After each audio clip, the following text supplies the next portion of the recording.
So this gets uploaded straight away. Okay, so we're live on YouTube now. So I'm just going to share my screen.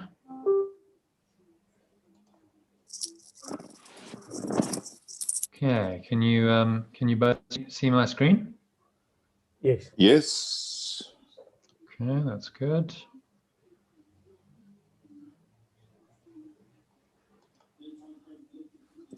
All right. So I'm just going to mute you. I'm going to mute you all because there's a bit of background scratching and stuff, which everyone can hear.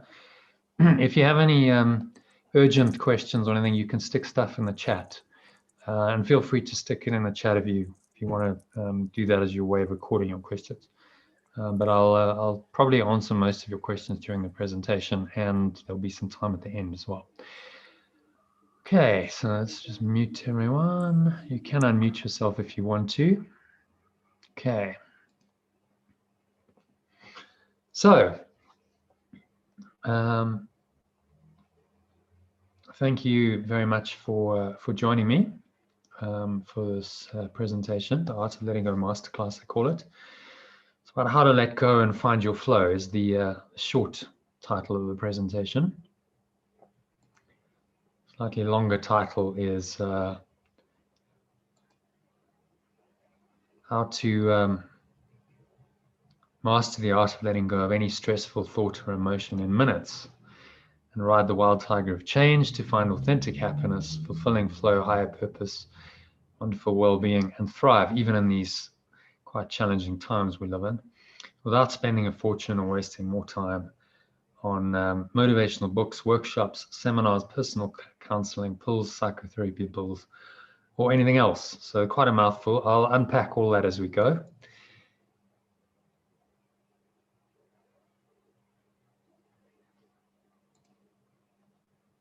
Okay, so just a little bit of an overview of what I'm going to cover. So first, I'm going to guide you through a simple breath-based relaxation technique, which will not only help you relax, but it'll help you boost your immunity and your resilience.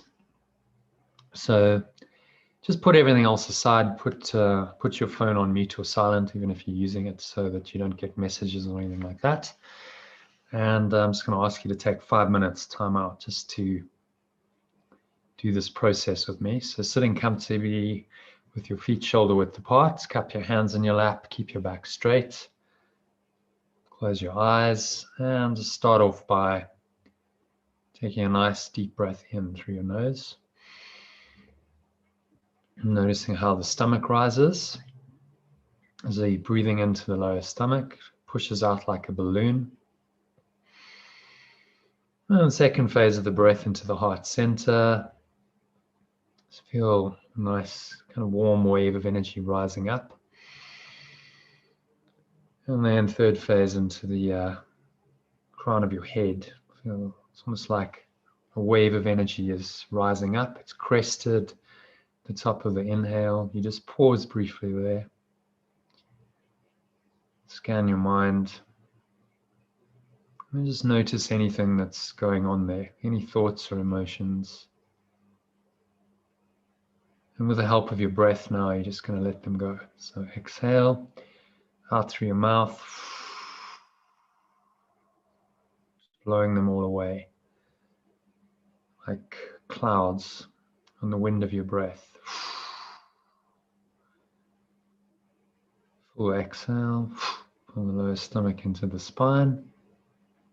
Just pause. So in these little gaps between breaths, really notice the peace and stillness that starts to arise. And then breathe in again through your nose. And make sure that it's your stomach pushing out first. So you can put one hand on your stomach, then on your heart center. Feel like you drawing the air and this life energy up into your heart center. Third phase of the breath up into your head. It's like the cresting of a wave. You might feel a nice warm tingling sensation flowing up your spine. Just pause at the top of the inhale. And connect with the stillness and there's an emptiness comes in these gaps between breaths. Just notice it for a few moments. Smile. Connect you with something much deeper than just your thoughts. And hopefully you find it very peaceful and relaxing. Now exhale. This time just keep your mouth closed. Breathe out through your nose. Make a little sighing sound in the back of your throat. Air flows out of your nostrils. Chest and the stomach suck back in. And you feel that energy you raised up just subsiding back down. Coming to rest in the lower stomach and groin. Again, pause there, smile. Just really appreciate these little gaps, little moments of stillness. And we do one more deep inhale. So do this in a nice smooth way. There's no phases, just stomach, and then the chest pushes out. Final sip of air. Just into the head, you feel a warm wave of energy rising up, like the cresting of a wave in the ocean. Pause, smile. Just really appreciating these little gaps, because the gaps in between your breaths are really gaps in your mind.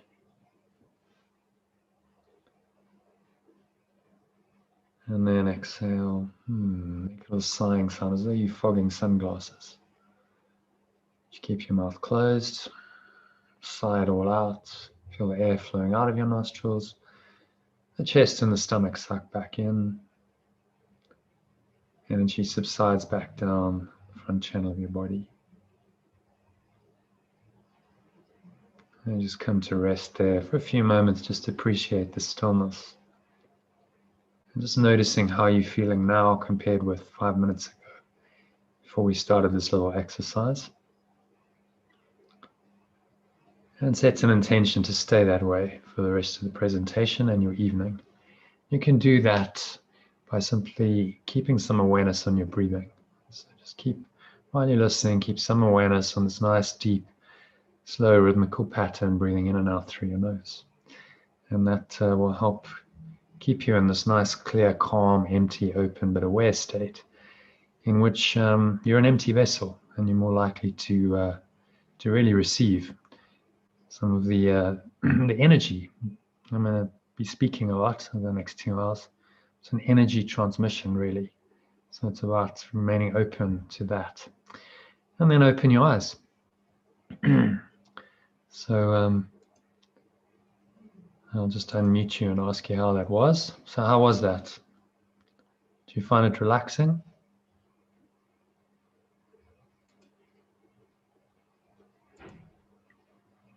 Anyone still there? Yeah. Yeah, it was relaxing. Nolo, was that good? Yes. Okay. Have you ever done anything like that before? Yeah, I've tried meditation before. You have? Okay. Yes. So you probably be familiar with. Often it's breath based, but I use a lot of breath work, and so the idea is just to access another part of your mind through that, and take a bit of the edge off the day, so that you're ready to receive this information. Okay, so I'm going to mute you again. Let's push on. So the second thing I'm going to share immediately after this slide is a secret skill. One secret skill you need to master to allow your life to work miraculously. I'll talk about 4 life-changing benefits of doing this. I'll share 7 stress-busting techniques to help you to master this one essential skill. I'll talk about how you can practice these in your daily life to experience all the life-changing benefits. I'll guide you through the 10-step letting go process in meditation at the end. So it's a nice way to set yourself up for the rest of the evening and a good night's sleep. And then we'll have time for questions. So as I mentioned, the 10-step letting go process, I'll guide you through this process in a 20-minute meditation at the end. Plus, if you stay for the process, I'll give you a written worksheet It allows you to work through it in writing, and a half an hour recording of a guided meditation to guide you through it. So it's my free gift to you, just to say thank you for staying till the end. And you'll also get a chance to win a 30-minute online breath coaching session with me if you stay till the end. So there's only 2 of you at the moment, so you've got a 50-50 chance at the moment of winning it if you stay until the very end. So just going to mute you, Mike. I see there's a bit of noise going on in the background.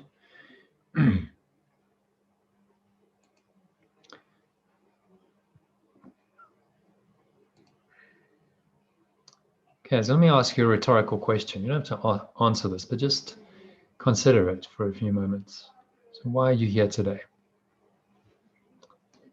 We all do things for a reason, and usually that reason is we're looking for something. You may think you're looking for, maybe it's relief from stress, anxiety, depression, and disease, which is the source of all disease. So better health, maybe, more wealth, better relationships. These are common reasons why people go to personal growth type workshops, seminars, retreats, etc. Maybe you want a better quality of life and lifestyle. But ultimately, what are you really looking for? Okay, just pause and ask yourself that question for a few moments. And if you're going to put a word to it, I'd call it happiness. There are other words for it. You could call it inner peace. You could call it love. But happiness is probably one of the most well understood words. Just as a sense of feeling okay with yourself, with life. You're feeling pretty comfortable. You're not distressed in any way. There's no negative emotion going on, really. Maybe you experienced a little glimpse of that during this little breathwork technique we did. So I want to ask you another question. Why haven't you found lasting happiness yet? Let's pause and consider that for a few moments. Just watch your breath as you do this. And the answer is because you're looking in the wrong place. And don't take this personally. This is just that we've been conditioned as a society to think that we'll be happy when we have better or more of something that's outside of ourselves. That's the program that runs our society. So we're bombarded with images of healthy, young, fit bodies, which most people don't have, so they feel inadequate by definition. But what happens at some point is we get old, and what was once a young, fit, healthy, attractive body suddenly becomes old and shriveled, and we start needing things like walking sticks and pills to help us just live. It might be things that money can buy, a fancy car, for instance, but as we know, cars break down, cars crash, cars can be stolen. None of these things really last. A nice house, which gives you a nice lifestyle. A lot of people, that's their major dream in life. But houses can go up in flames. Houses can be repossessed. Travel is another one. We look to travel, which if that's your particular addiction, then the last year would have been pretty challenging because we've all been prevented from traveling to a large extent. A lot of things have been closed, and we haven't actually been able to do that.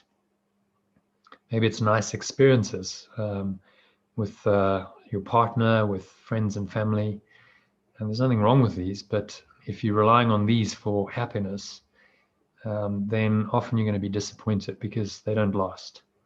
And so what was pleasurable can very easily turn into a source of pain if you're attached to it. You might have read some of these types of books. I've certainly read many in my lifetime, but I found that ultimately they led me to a dead end. I got to a point in my late 20s. I'd read all these books, and I'd been really trying to implement them and use the goal setting idea to achieve what I thought was going to make me happy, which was to be the world champion squash player. And in my late 20s, I realized, first of all, I wasn't going to be the world champion squash player. This dream I dedicated myself to for the last 15 years just wasn't going to happen. And secondly, that I'm not sure that was even going to make me happy. I assumed it would, but I really had to kind of back up and question the mindset of something external to me is going to make me happy. Some achievement, something that I do. For me, it was achievement, not so much what I acquired, but for some people, it's what they acquire, what they have, possessions. For some people, it's relationships, but it's something external to them. And that experience really caused me to back up and go, whoa, hang on. Maybe I'm missing something for the last 30 odd years of my life. And I guess that started what I'd call a spiritual journey.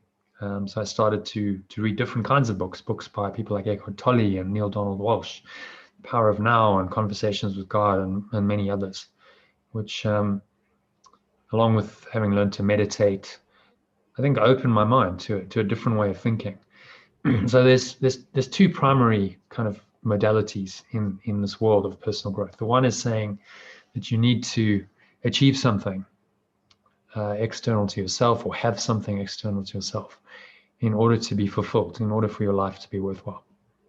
And the other one is simply saying, no, actually, it's all in you already.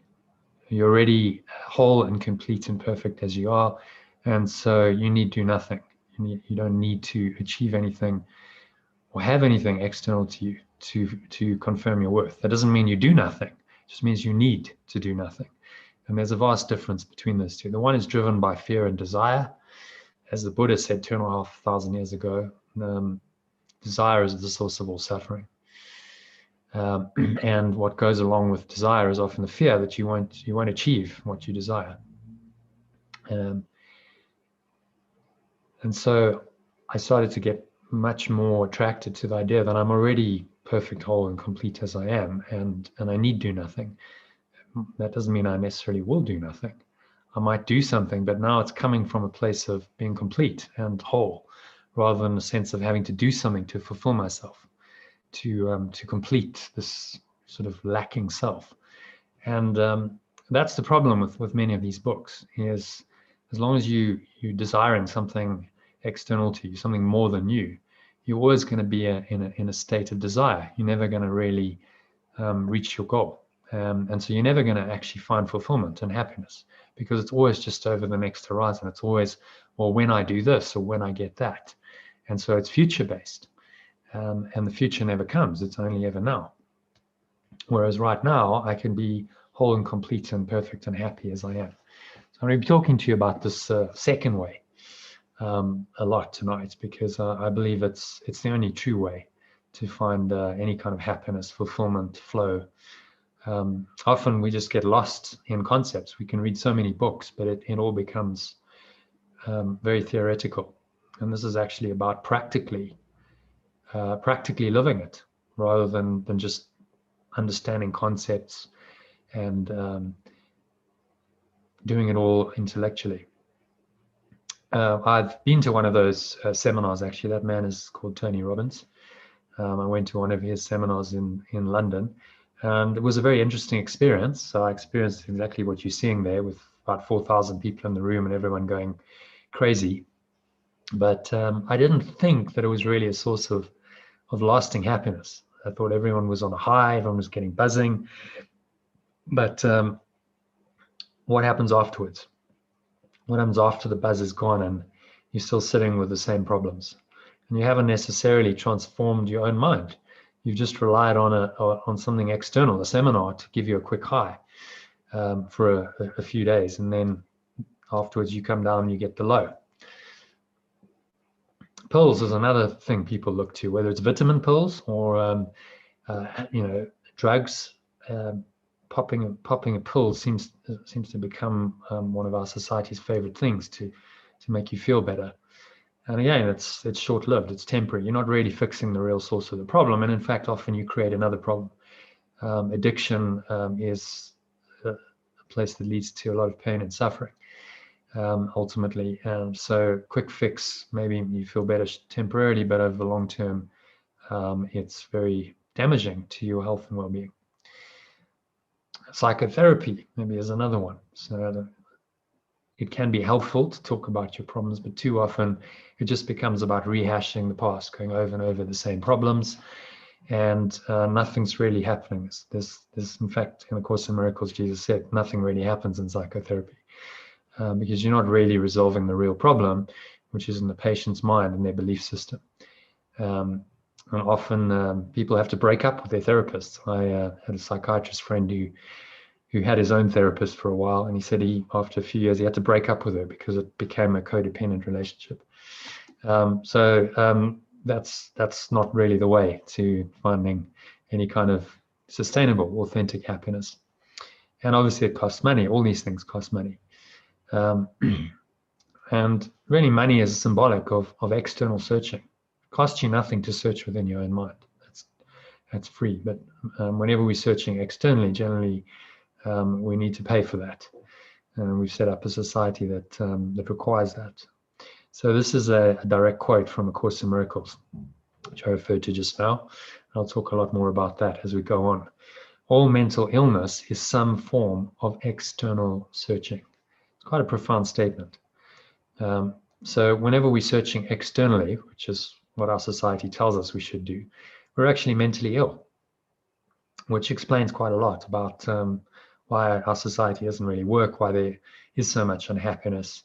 And actually, most people, even if they seem to be normal, functioning adults in the society, have some form of mental illness because they're still searching for something outside of themselves to make them happy. And so you'll never find authentic happiness outside of you. I took that photo just over a month ago during the festive season. I thought it was quite amusing, but also quite sad, because if you actually believe that happiness is 18 days of festive deals, and what happens after the festive season's over? It's clearly false. You get a temporary quick fix from buying stuff.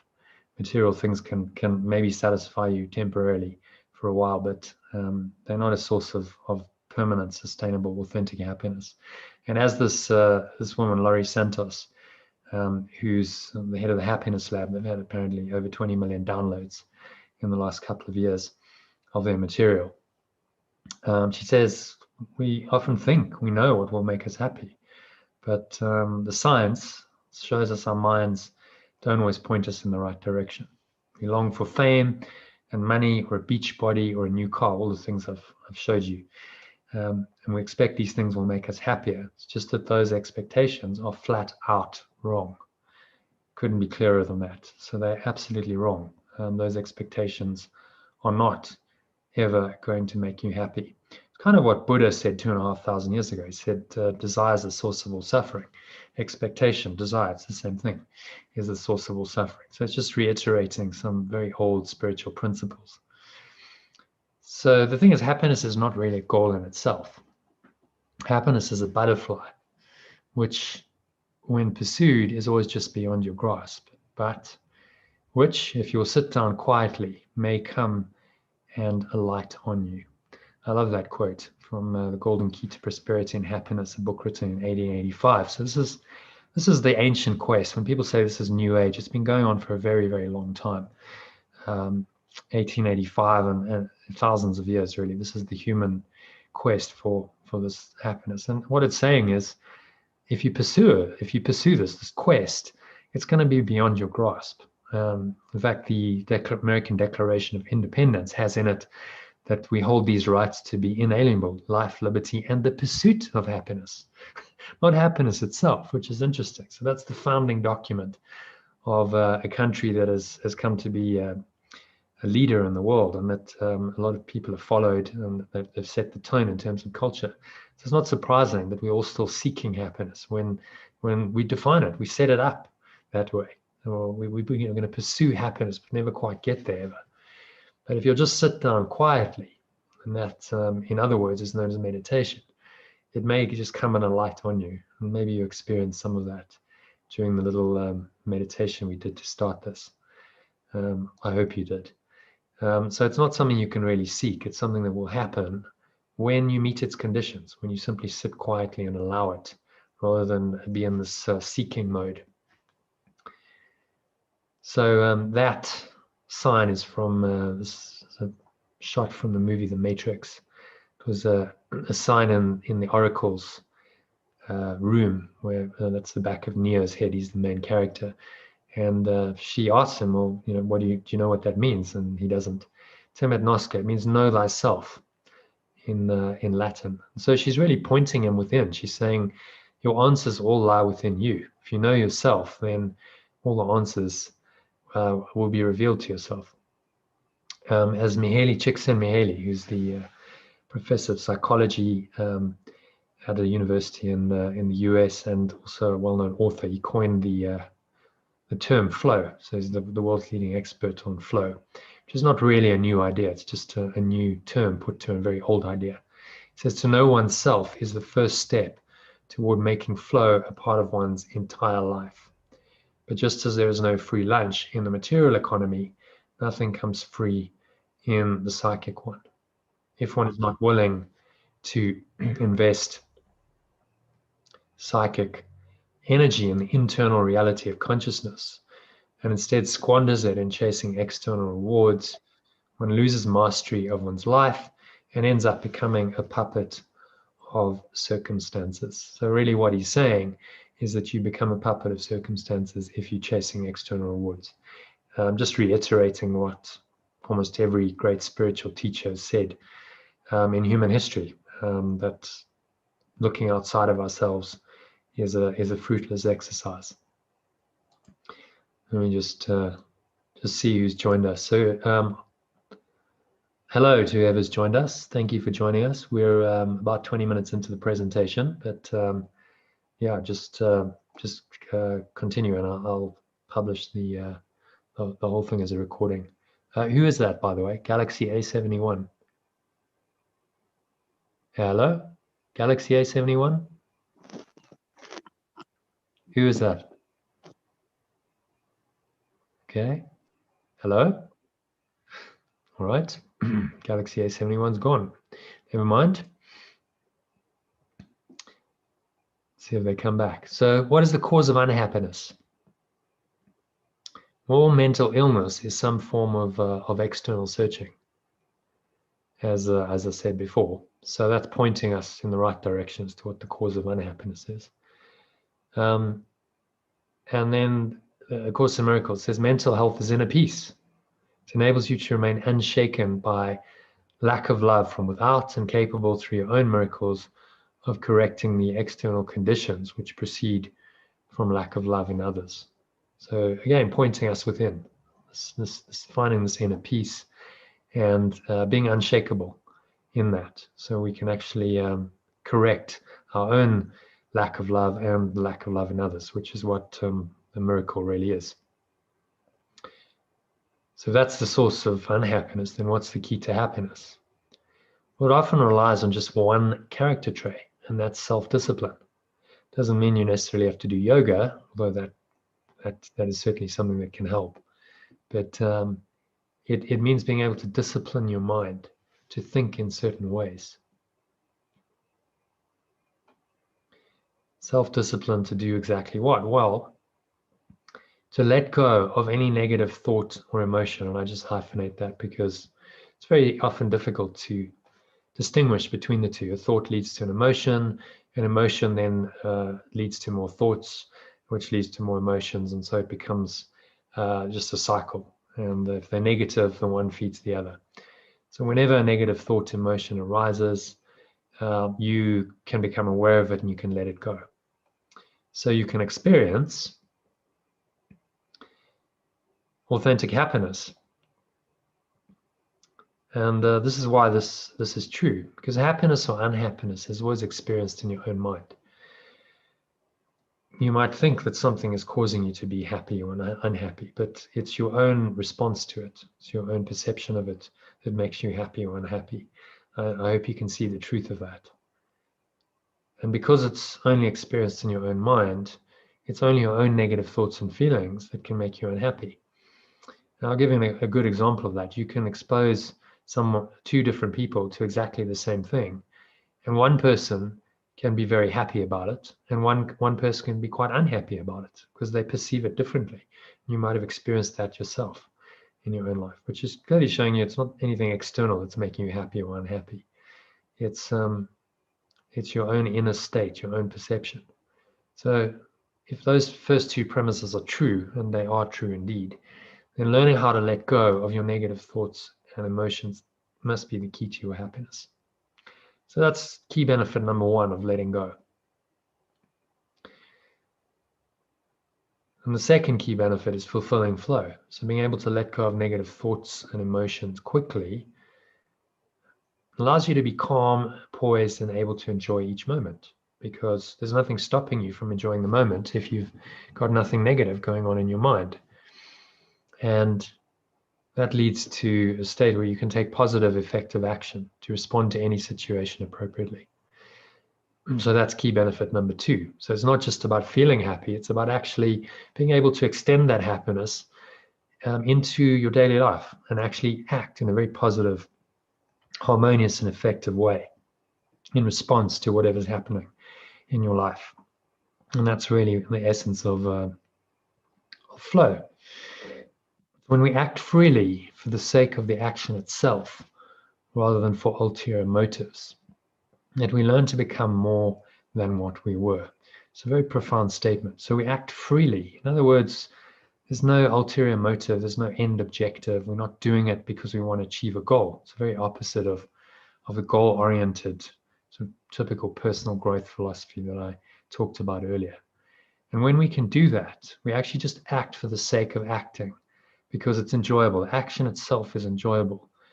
We learn to become more than what we were. So we actually access a deeper part of ourselves, which is really what all of this is designed for. Know thyself. So by being in flow, we start to learn more about who we are. And I'll give you an outstanding example of someone who experienced that often in his life. So this is a little case study. Jesus and the Adulteress. I don't know if you know the story. It's described in the chapter of John in the Bible. And so Jesus was teaching one day in the temple, and the teachers of the law, the Pharisees and the Sadducees, are always trying to trick him. Bring this woman in who they've caught in the act of adultery. And they say to him, Teacher, what do you say? This woman has been caught in the act of adultery. The law of Moses said she should be stoned. What do you say to that? So they're trying to trick him. If he says yes, then they're going to stone her and he's going to condemn the woman to death. If he says no, then they're going to say, well, you're defying the law of Moses and you deserve to be stoned to death because that was the penalty for defying these so-called sacred laws. And Jesus handled the whole situation with perfect calm and poise. He just paused. He bent down, he drew something in the sand, probably just to collect himself, give himself some time. So he didn't react, gave himself time to just allow the Spirit to come through and tell him what to do. And then he stood up and he said one word, he said one sentence, that he who has never sinned cast the first stone. And those words are some of the most famous words that he said. And everyone just one by one dropped their stones and they walked off. And it was only the woman and him left. He said, is there anyone left to condemn you? And she said, no, sir. And he said, well, then neither do I. Go in peace and sin no more. So a great story of someone who was in flow and who through that actually saved someone else's life, possibly his own life. And that has been immortalized in that biblical story. But that same state of flow is accessible to anyone. You can be in that same sense of calm and poise, whatever it is that you're doing. So another key benefit is his higher purpose and a sense of what I call wonderful well-being, which in this day and age, when there's so much sickness and death going around, is quite wonderful. So authentic happiness leads to this idea of being in flow in every aspect of your life. And that then leads to experiencing a healthy, meaningful, and what I call an extraordinary, ordinary life. So it's not that you're necessarily doing anything extraordinary. You're not winning world championships, climbing mountains, saving lives necessarily. You're just doing your normal daily, living your normal daily life, but you're in an extraordinary state of mind. So you're much happier, much more in flow, and that gives everything an extraordinary quality. And everything becomes meaningful by definition, because if you're happy in the moment, the meaning is in that. It's not in something that's going to happen in the future. Filled with miraculous experiences and results. So miracle is just a shift in perception when you change your mind from fear to love. So whenever you do that, you've experienced a miracle. So your day can be filled with miracles, because you are going to get challenged, you're going to get tested by life, and then you've always got the opportunity to let it go, to find your happiness and your flow instead, and respond accordingly. So it's actually not rocket science, it's not terribly complicated, but it's easier said than done. So those are key benefits 3 and 4 of mastering this art of letting go, which is the one key skill that you need to master. So these are the 4 benefits and the 4 keys to an extraordinary, ordinary life. So benefit 1, authentic happiness, how to let go of any negative thoughts or emotions, no matter how challenging the situation provoking them seems to be. Number 2 is fulfilling flow. So knowing how to remain poised and enjoy the moment while taking positive, effective action to respond to any situation appropriately. And number 3 and 4, key to higher purpose and wonderful well-being. It's how to be happy and in flow in every aspect of your life and live a healthy, meaningful, extraordinary, ordinary life filled with miraculous experiences and results. And I think if you agree, if you get all of that right, then you have a truly successful life. There's not many people who are authentically happy, in flow all the time, have a sense of higher purpose, and experience wonderful well-being. So can you see why letting go is the critical skill? Because it starts it all off. Letting go leads to a state where you can experience authentic happiness. That is the base state, the base requirement for experiencing flow. And then when you're in flow, you naturally feel fulfilled. There's a sense of higher purpose just in what you're doing. And you experience a state of wonderful well-being when you're in flow. So, and it's not happening in the future, it's happening now for you. If you can't let go of your negativity, then your happiness will be sabotaged. Happiness is the base requirement for flow. So there's no flow, and flow is the requirement to feel fulfilled, to have a sense of higher purpose and a sense of well-being. So all of that just disappears if you don't know how to let go. So the question then becomes, how can you learn to let go? How can I learn to let go? Easier said than done. Well, learning new information is often a necessary, but it's not a sufficient step for a true transformation of mind to happen. So information is one thing, but really a transformation of mind is quite another. So there are 2 ways to true transformation. And the first is what I call the way of the cross. It's through intense pain and suffering.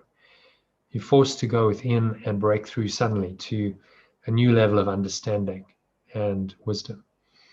And that's sort of the traditional way people wake up. They go through a lot of pain and suffering, and then hopefully one day they just kind of something gives, the shell of the ego breaks open and they kind of get it.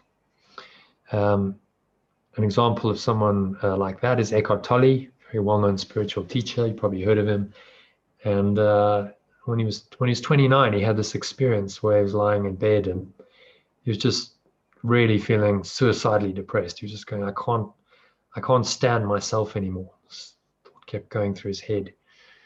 And then something in his mind went, but hang on, maybe there's an I, a real I, and a self that the I can't stand. Maybe there's two of me. And he said he can't really explain it intellectually, but it was like that made him go into some kind of vortex of energy. It was so powerful that he just felt himself being sucked into something within him, and he passed out. Fortunately, he was lying in bed. So he fell asleep, when he woke up in the morning, that all that pain and that suffering that he'd been carrying, this heaviness and the darkness, had gone. Suddenly he saw everything afresh. He saw light. He felt peaceful. He felt light. He felt free. And he was like, wow, what's just happened to me? And that's sustained for the rest of his life. So it's like his ego just dropped away, but it required a lot of pain and suffering for that to happen. The second way, which I think is a better way, because you can actually take responsibility for it, and you can work on it daily, is through conscious, disciplined practice of spiritual ideas and techniques. You can systematically grow in understanding and wisdom, and that's the way of mastery. So you can practice ideas, you can practice techniques like the one we did at the beginning, breath work, and many others. I'm going to share 7 of them with you that will systematically help you to grow in understanding, wisdom, and find happiness, peace, flow, fulfillment, higher purpose, well-being as you practice, and you start to master this art of letting go in the process. So I'm going to share some principles of transformation through the second way, the way of mastery. First of all, it's about understanding and realization through your personal experience. It's not about anything external to you telling you. It's not about a dogma, a belief. You must believe this. So unlike a lot of religions, I'm not telling you to believe anything. It's about being actively willing to open your mind to learn something else, something new, a new way of thinking, and exert some effort towards that, and then allowing an experience to arise. And through your personal experience, you start to realize that the principles that have been shared are true.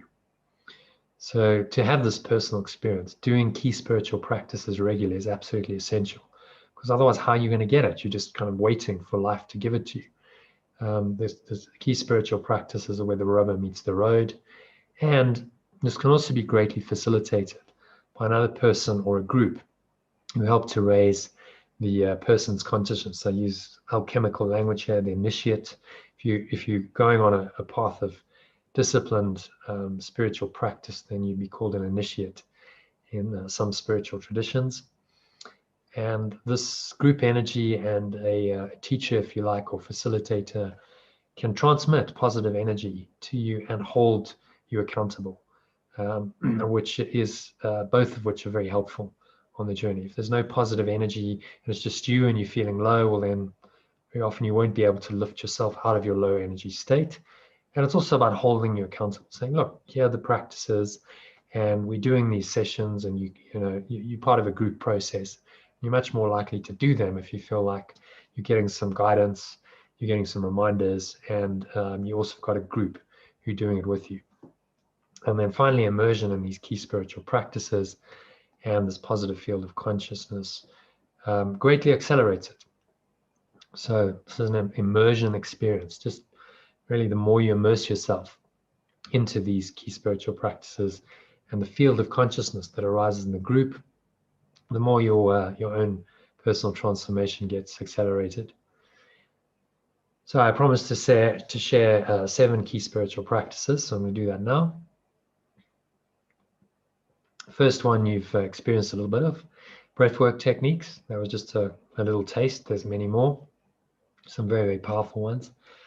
And this harks back to yoga as a teaching or philosophy.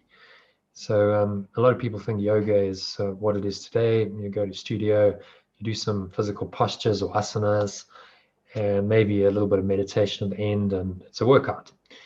But actually, yoga is much deeper than that. It's a spiritual path, possibly the first path that was really formalized, that was structured, that was written down by a guy called Patanjali a couple of thousand years ago.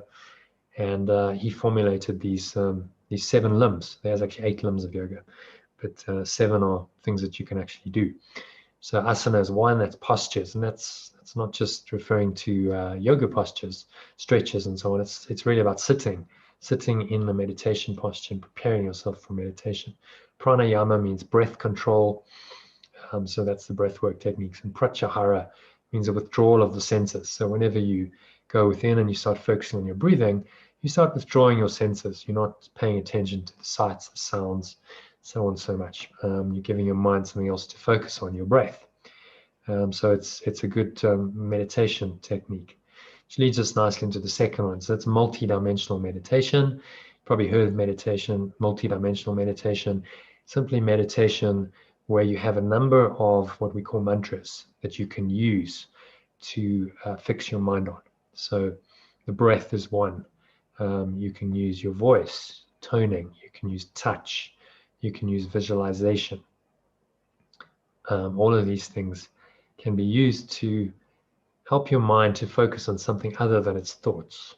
And so it can take you into these states of dharana and dhyana. Dharana is focused concentration on one thing. So that would be like a mantra. You focus on your breath, or you focus on a word that you say over and over. Dhyana is when you go a little bit deeper and you're just in this deep contemplative meditative state. And there really isn't much going on in your mind. You're just completely absorbed, self-absorbed into a deeper state. Third practice is forgiveness or letting go. So A Course in Miracles calls this forgiveness. I call it letting go. They're really one and the same thing, just different terms. The reason I use letting go is because it's a bit more descriptive. A lot of people, forgiveness, they have misunderstandings about it. There's religious connotations. It's been used in traditional Christianity. Letting go is less misunderstood. The words say what it is. I've got to let go of my thoughts about something, my emotions about something, my attachment to something. And we all know what it feels like when we let go. We feel relief, we feel lighter. So that involves a couple of three components of this ancient practice of yoga, which is yama, niyama, and pratyahara. So yama and niyama are the restraints and the observances. So you restrain yourself from doing certain things and you observe certain practices. So for instance, like eating cleanly, personal hygiene, refraining from having too much sex, from drugs, alcohol, so on and so on. These would be yamas and niyamas. So it's part of letting go. You're letting go of habits, personal habits that don't serve you. And in the process, you withdraw your senses from the world. You're not addiction, by definition, is you engaging your senses, attaching your senses into the world, and you're going deeply into that. And your mind's really getting caught up in that. Letting go is the opposite of addiction. Truth is, we're all addicted to the world in one way or another. So letting go is the cure for that addiction, which is why it's the ultimate, the one essential skill. The other techniques are there to help you in this process of letting go, really. So another key spiritual practice is group discussion sessions. So that's part of niyama, something called svajaya, which is study. So any kind of study. So if you study something together and you discuss it, that's part of the idea of studying. Reading and listening to spiritual texts is also part of that, niyama, svajaya. The sixth one is fasting and abstinence. That's very, very connected to forgiveness or letting go. But it's more about the practical aspects of, okay, well, what do you need to let go of? So maybe you let go of some habits that don't serve you, drinking, smoking, watching TV, eating. Often we overeat and we rely on food for some kind of comfort. So these kinds of practices can really put into practice this forgiveness or letting go methodology and actually help us to learn by doing it. And that's why they have value. And then finally, it's a reflection. So an end of day reflection. It's a good time to reflect on the day. And that incorporates 4 of those practices. So asanas, you're sitting quietly. Pranayama, you're breathing. Pratyahara, you're withdrawing the senses, going within. Dharana, it's focused contemplation on particular questions. just asking yourself questions about how the day went to reflect on that. So those are the 7 key spiritual practices that have these very ancient roots in yoga, which I promised to share with you. And then they all lead to the state of enlightenment, which is called samadhi in the yogic tradition. So that wasn't really a practice. It's more a state of mind. Samadhi means a sameness of mind. It means that you're not disturbed by your thoughts, your emotions. You're not allowing things externally to you to disturb you. And you see everything the same. There's a sameness in your perception because you see the underlying essence in everything. You don't make the artificial distinctions that your ego mind wants you to make. You just tapped into this underlying essence, which is the same, the life essence of everything. And if you do that, you find a lot of peace. And that state of feeling peaceful and just being in flow with life is called enlightenment. And people like Jesus, Buddha, and there's many other masters who've graced us with their presence have shown us the way. They've shown us that you can actually live in that state.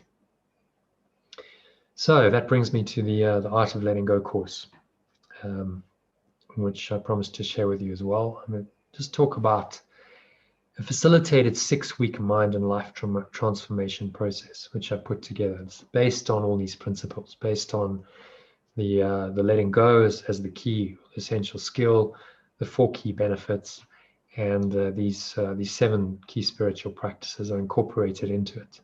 It's based on the way of mastery, this ancient discipline of yoga, and the idea of immersion learning. So that if you can really immerse yourself into something for 6 weeks and spend quite a lot of time on it every day, then your learning and your growth is going to be hugely facilitated. Incorporate 7 key spiritual practices. These are called KSPs, and the 7 limbs of yoga. And it includes daily online meditations. So with this technology, Zoom, it's amazing. You can join from anywhere in the world and do these meditations online, discussion sessions online as well. A 1-week breathwork course at the start of the 6 weeks, self-study, as well as solo meditation. I'll talk you through exactly what's involved just now. It's just a little overview.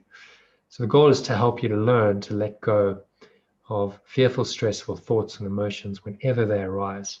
So you can start consistently experiencing, and these are the key benefits. So authentic happiness. You'll know how to let go of any negative thoughts or emotions, no matter how challenging the situation provoking them appears to be, and choose to be happy instead.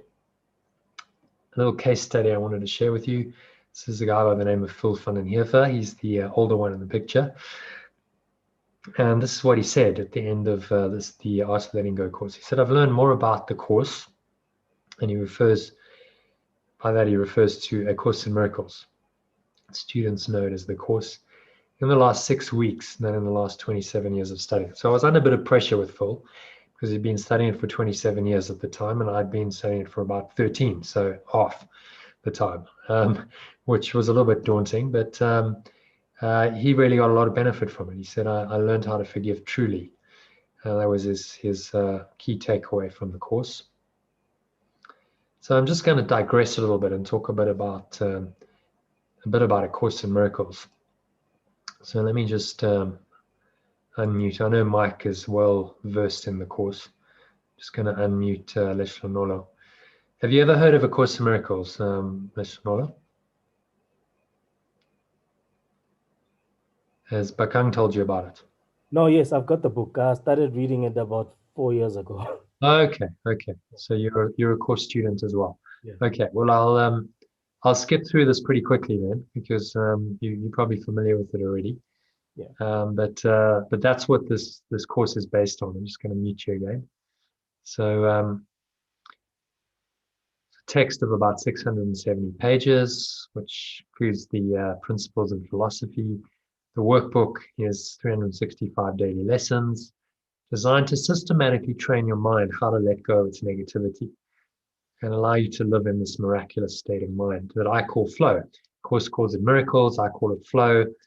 6 of one and half a dozen of another. It's just terminology. They're really the same thing. And then there's a manual for teachers, which is additional guidance and clarification for more advanced students,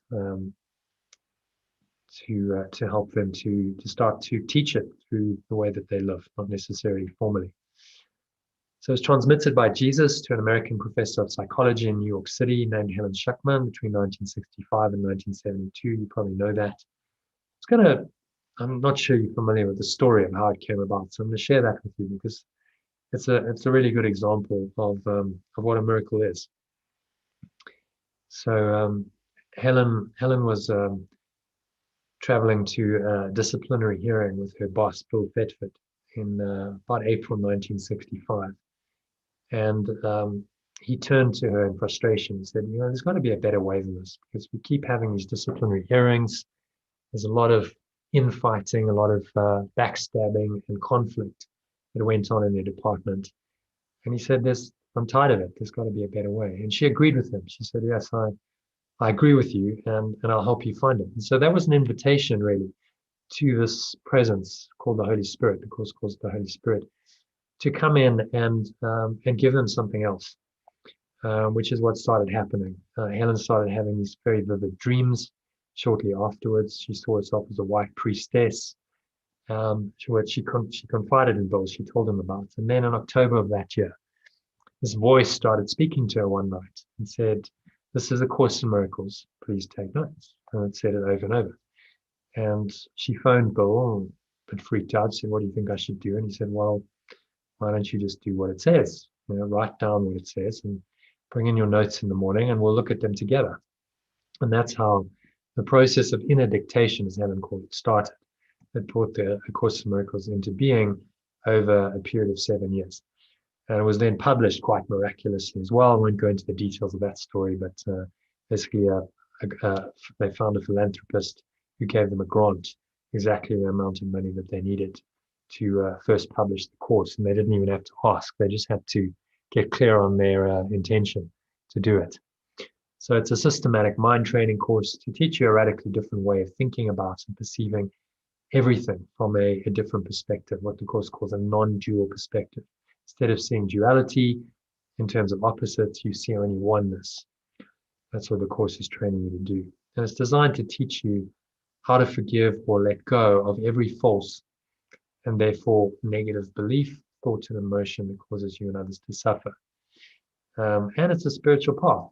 It will allow you to live happily, peacefully, and lovingly, and all of that combined is what the course calls miraculously, or I call being in flow. Jesus said it very well, being in the world but not of the world. And ultimately, the course is designed to help you escape this world entirely, saying there is another reality, that you can transcend this one, which is an illusion entirely, and find that. Some well-known students and teachers of the course: Marianne Williamson, who tried to become the Democratic candidate for the presidency. As you know, she wasn't successful. Nelson Mandela, now I don't think he read it directly, but he was certainly influenced by Marianne's ideas, because he quoted from her book, A Return to Love, which was based on A Course in Miracles, when he first came out of prison. I'll share that quote with you at the end of the presentation. Our deepest fear is not that we're inadequate. So he was definitely influenced by the course principles and ideas, maybe indirectly via Marianne's reflections on them in A Return to Love. And Oprah Winfrey is good friends with people like Marianne Williamson, Deepak Chopra, it's another one. And so she's studying the course. Wayne Dyer in his latter years started to get very much into the course. And Eckhart Tolle started quoting the course and reading from it in the last few years in his online sessions. You might have seen him do that if you've watched them, and you. In fact, both of you are already course students, so there's no question mark there. We all are. So it's really just about taking it to the next level, which is what Phil found. So he said that he learned how to forgive truly after 27 years of studying it. Because there are levels and levels of studying the course. It has deeper levels of significance. As you get more deeply into the teaching, it reveals more to you, and you're probably familiar with that. And that's really the sign of a very profound and deep spiritual teaching that has those deeper levels of significance. So on the last day of the Art of Letting Go course that he did, after we did something called holotropic breathing, which is a breathing practice, I'll talk more about it a bit later. Phil sent me this email where basically shared an experience that he had. He replayed the music that I'd used in the breathing session the night before, and he did a bit of the breathing, and then he said that it all happened, it all kicked off, and something that had been with him since his childhood just unlocked. So this is what he said. He said, I started realizing how unfair and grateful I'd been. Never acknowledging just how fortunate my life was. And he explains why that was the case. So he had some very good parents. They were very decent people. And his mother was brilliant. She was very bright. She'd taught high school English. She did book reviews. She had a weekly column in the newspaper in the town where he lived. But somehow he wanted her to be something else. God only knows what. His words. And he just hadn't really acknowledged, how fortunate he'd been. And he'd been carrying this baggage, as he calls it, for his whole life. And he just broke down. He sobbed his heart out. He let it all go in that moment. And he had a huge sort of letting go, or catharsis, as it's called, which was fantastic. I don't think it was just the process that we'd done the night before. It was a culmination of the 6 weeks. But that's really what it's about. It's about going deeper than just the concepts and actually letting go of deep-seated stuff in our own hearts and minds. And this is another little letting go case study. A lady called Hazel Henley, who did second Art of Letting Go course I did. And this is what she had to say after doing one of the exercises, 9, which was about inspired decision making with a partner. And we did this all online in Zoom, by the way, which is quite cool. You can do that, split people off into groups, and then bring them back into the main session. So it's really cool technology that can allow you to do things that you would previously only been able to done if you were physically together. And she said, I experienced after this a feeling of expanding energy radiating from my heart center, which I've never experienced before. The energy felt like pure love, which was exhilarating to the point of me being wide awake all night. Sorry about that, Hazel, but she said, what a stunning experience, which will stay with me for the rest of my life. So that kind of thing can happen. If you do this kind of work, you can have these pretty amazing, miraculous experiences. And the second result is this idea of flow, finding fulfilling flow in your daily life. So you'll know how to remain poised and enjoy the moment while taking positive, harmonious action to respond to any situation effectively. And share a little experience I had. So I was a professional squash player, as you probably gathered. I wanted to be the world champion, so I dedicated my life to it when I was younger. And about 6 months into my professional career, I'd got myself into rather a pickle because I was very attached to the outcome, and I thought that I should be winning all my matches easily, even though I was only 6 months into my professional career, especially against people that weren't professional. And that's just, the game's not played on paper on your head, it's played on a court. So I lost to this older player at my club in the club champs a couple of months before, which had mortified me. I'd lost quite badly, and I was due to play him again. It was a rematch in the local league. So we had 2 first league sides in the Transvaal, it was then called First League, and he was my opposite number in the opposite side. So it was a local derby. I remember just feeling really nervous the whole day. It was an evening match, and I had all these nerves because I was scared I was going to lose, and I didn't want to lose, and I wanted to win, and I wanted to show people how, that I was actually, this decision I'd made to turn professional was justified, and to prove to myself that I could do this, I could achieve my goal of becoming the world champion. And so I put a huge amount of pressure. I was very much in my head, which is not a conducive state to play good squash in. But towards the end of the afternoon, I went for a walk. I was just like, okay, I need to get out. Went for a walk. It was quite a nice afternoon, and had a chat to my sister. We walked the dog, and she just said, well, why don't you just kind of relax and enjoy it, because that's why you started playing in the first place. Which made a lot of sense, but easier said than done. But somehow I managed to just really empty my mind. I let go of all the fear and the expectation and needing to think about how I was going to play and my strategy. Just really went on that court with a totally open mind. I was totally blank. And I played the most amazing squash I've ever played, which gave me this experience. This is a quote from Eckhart Tolle, whose story of enlightenment I shared earlier. And this is what he says about the state of flow, which is exactly what I experienced. So he says, artistic creation, sports, dance, teaching, counseling, mastery in any field of endeavor implies that the thinking mind is either no longer involved at all, or at least is taking second place. A power and intelligence greater than you and yet one with you in essence takes over. There is no decision-making process anymore. Spontaneous right action just happens. And you, quote, the little you, are not doing it. Mastery of life is the opposite of control. You become aligned with the greater consciousness. It acts, speaks, and does the works. And that's exactly what I experienced. It just happened through me. I wasn't really in any kind of conscious control. And yet it all worked perfectly. I played amazingly, probably the best squash I'd played in my life up to that point. And I won the match easily. And it wasn't really about the winning. I didn't even care about the winning. It was the experience of just feeling liberated from fear. I remember feeling just so inspired and joyful when I went home that night. So it was like I'd broken through into another level.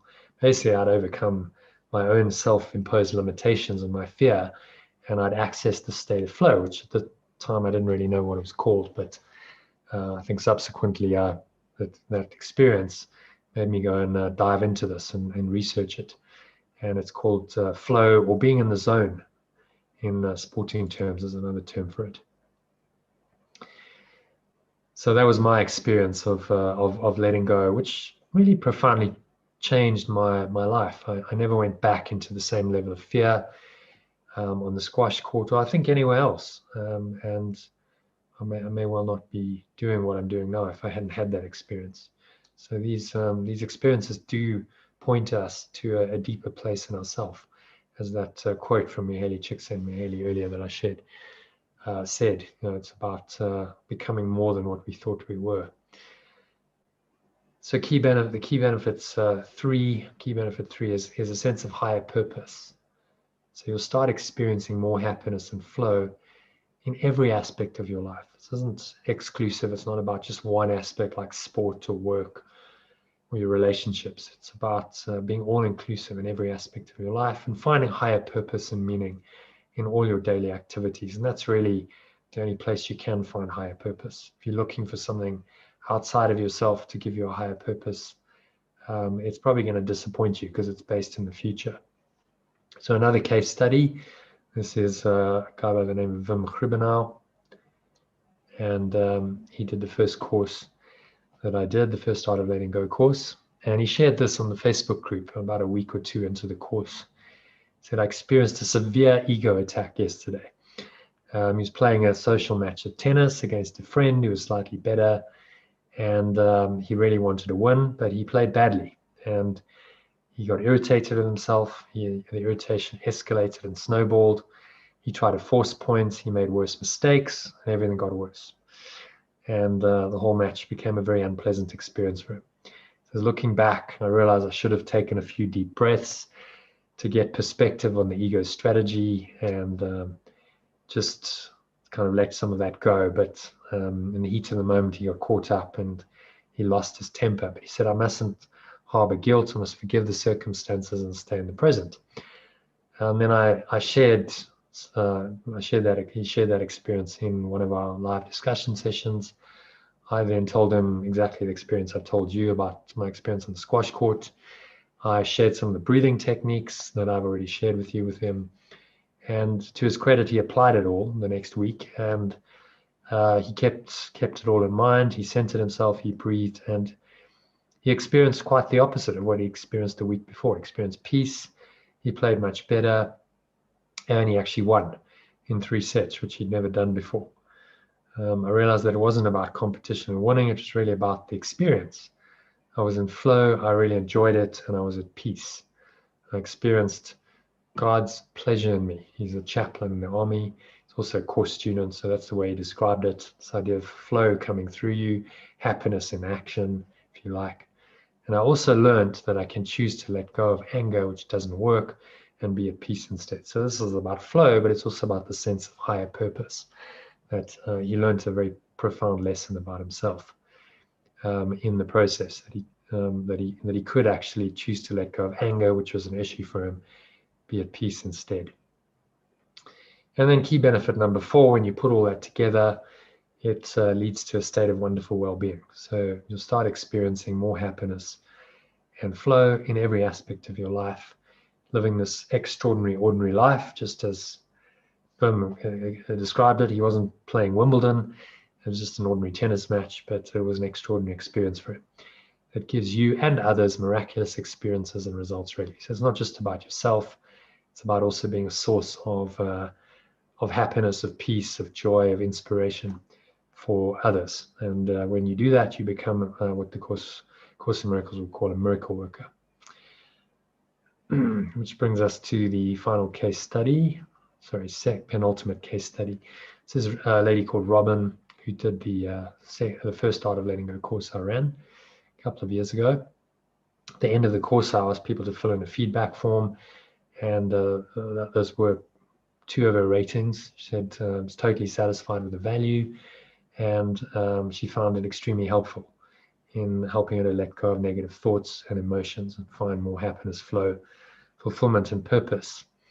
And this was her key takeaway. She said, I experience peace, much more peace now in my life, less anxiety, I sleep better, I don't take painkillers anymore for stress headaches, really I have better relationships with my children, I'm not as frightened or worried. And this was all in a period of about 6 weeks, just over 6 weeks, that she experienced this pretty profound transformation in her life.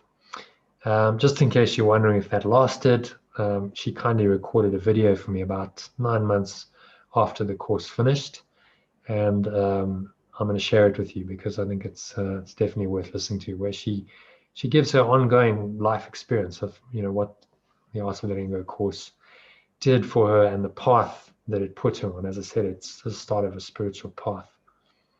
So I'm just going to play this video by Robin. It's about 3 minutes. Hi, my name's Robin. I did the course last year with Jonathan. I'd never heard of the course before. It was something entirely different to me, although I've been practicing meditation. I've been going to breathworks for some time, trying genuinely to find peace. I'm a mum, I work, I've got a normal busy life.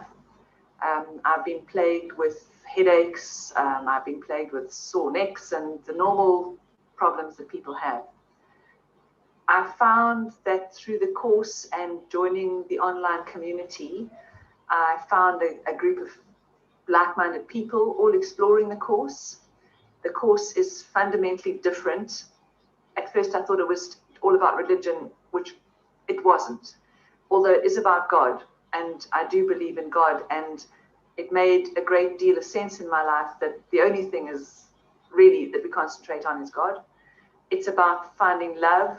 It's about being kinder to people. I still listen to the teachings every day.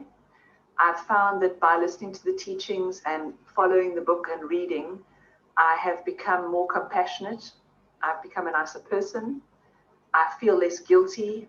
I feel that the world is a different place. I don't feel that the world is always a good place. It's not. But I believe that it impacts me less. I used to be traumatized by the world. I used to lie awake and worry about things that are happening and my children and my life, and worry about my past and worry about the future. I've found that I've achieved a sense of peace. And if nothing else, I'm really grateful to Jono and the people I met on the course, because that sense of peace has helped me to heal many parts of my life. I no longer have headaches. I used to suffer with headaches. I used to have terrible neck pain that I was on painkillers on all the time. And honestly, those things have gone away. I don't take painkillers for my neck, and I don't have headaches anymore. My relationships with my children are much better, and my relationship with myself is a lot better. So in all, it's taken a lot of the jagged edges off of life, and it's just made life more bearable. And if you think about it, we're probably going to be here for a long time. So if it continues to get more and more bearable, and as I say, each day I learn a new lesson, and it does make life a little bit different and a little bit better, and I see things a little bit more clearly. And that to me has been the biggest gift of the course. So thank you, Robin, for sharing that. So just to summarize the results that you can expect from this course, it's about being authentically happy. That's the start of it. You'll know how to let go of any negative thoughts or emotions, no matter how challenging the situation provoking them appears to be, and choose to be happy instead. I'm going to do a lot of training around that, a lot of mind training exercises, meditations to help you to get a lot better at letting go and being authentically happy. Key benefit number 2 is you'll do your daily activities in a state of flow. So be, then do, from the being you do. And that's about knowing how to remain poised and enjoy the moment while taking positive, harmonious action to respond to any situation effectively. Doesn't always mean you'll do it, but it means you'll know how to do it. So very quickly, if you know how to do something, you can correct yourself, because a part of your mind's going, hang on, I know this isn't my optimal state. I know that I can do better than this, and I've got the tools and the techniques to be able to access this state of flow through what you've learned during the Art of Letting Go course. So being leads to doing, and doing leads to having or experiencing. So you'll experience fulfillment, sense of higher purpose, and well-being. So this is about experiencing happiness and flow in every aspect of your life, and living a meaningful, extraordinary, ordinary life that gives you and others miraculous experiences and results regularly. And it's all bundled in there. That's that single sentence. If you can live that, is what thriving is about, what a true success is about. You're feeling fulfilled just in your moment-by-moment experience of life.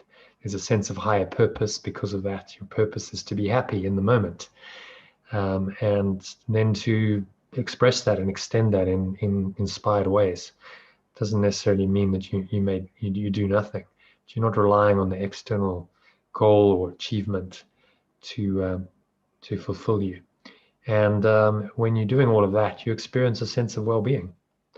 You're being well in the moment, flowing in the moment. So I'm just going to talk about the 7 key spiritual practices in a bit more detail. I mentioned them earlier, but this is how they actually play out in the course. Some of the tools that I'm going to give you. So there's a 1 hour, there's also a 40-minute version of it and a half-hour version of it. Guided letting go theta meditation, which I give you to listen to in the morning. So you can listen to that first thing, ideally. Ideally do an hour, but if you don't have time, you can listen to the shorter versions. That's valued at £8. A power sleep track with binaural beats to help you to sleep at night. So that's the end of the day, just to help you to get into a nice alpha state and slip off to sleep very easily. You're also going to get 2 live guided meditations from Monday to Friday, so every weekday, and 1 on Sunday. That's about 5 hours a week, give or take. They're going to be 20 minutes to half an hour each.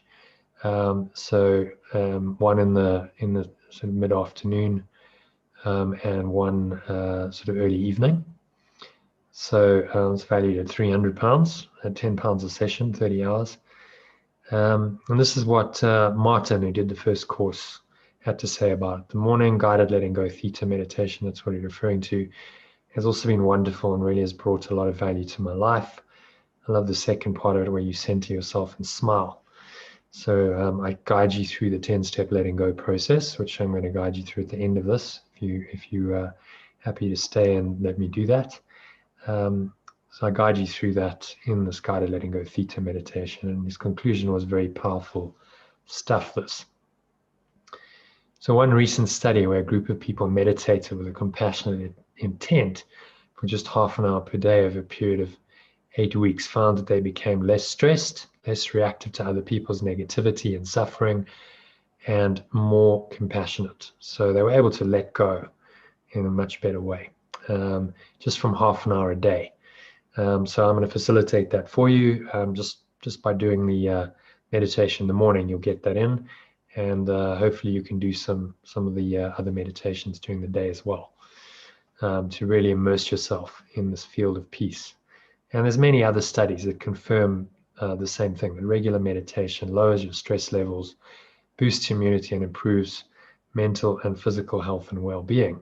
So these are all the benefits of meditation. It's been shown to lower stress levels, to increase people's peace of mind and the ability to be poised under pressure, to improve your mental clarity and concentration, to raise your energy levels, to help you sleep more deeply, increase your productivity and effectiveness, boost your immune system and general health, enhance your sense of well-being, slow down your aging process, help you live longer and feel younger, develop your intuition and creativity, improve your ability to let go and forgive others, experience more loving, harmonious relationships, make you feel happier and more fulfilled, and continuously guide you to find your flow, really. If you go out of flow, meditate, you very quickly get back into flow. And I could go on, the other benefits, but I think if you'd agree, if you can experience even half of those benefits, then it would be a very worthwhile practice to incorporate into your day. So that's what I facilitate for you. I don't know whether you meditate regularly at the moment, maybe you do, but this will hopefully help you to take it to another level and have different kind of meditative experience. So this guided letting go meditation is multi-dimensional. It includes touching, toning, breathing, visualization, and I incorporated a 10-step forgiveness process or letting go process in it. Then you're also going to get recordings of the live session. So if you can't make those, I send those to you via WhatsApp. So you'll get 67 recordings in total during the, which you can keep. And those are valuable tools. You can use them anytime afterwards. So I just valued those at £1 a recording. So that's 377 pounds value there. And secondly, forgiveness or letting go. So that's the 10-step letting go process instruction and written worksheets at £5. So those are I give you those, and I'll actually give you those at the end of the session if you stay till the very end. So that's my little gift to you for having stayed for the whole session. You'll get 6 other shorter letting go techniques in the Art of Letting Go course manual. And this is what Chi-Chi had to say. She did the second Art of Letting Go course. These letting go processes make forgiveness seem so simple. That's really the idea, is to make it very simple, very step-by-step. Anyone can do it. A daily mind training lesson from A Course in Miracles, sent via email and WhatsApp. So I'll send you the workbook lesson for the day.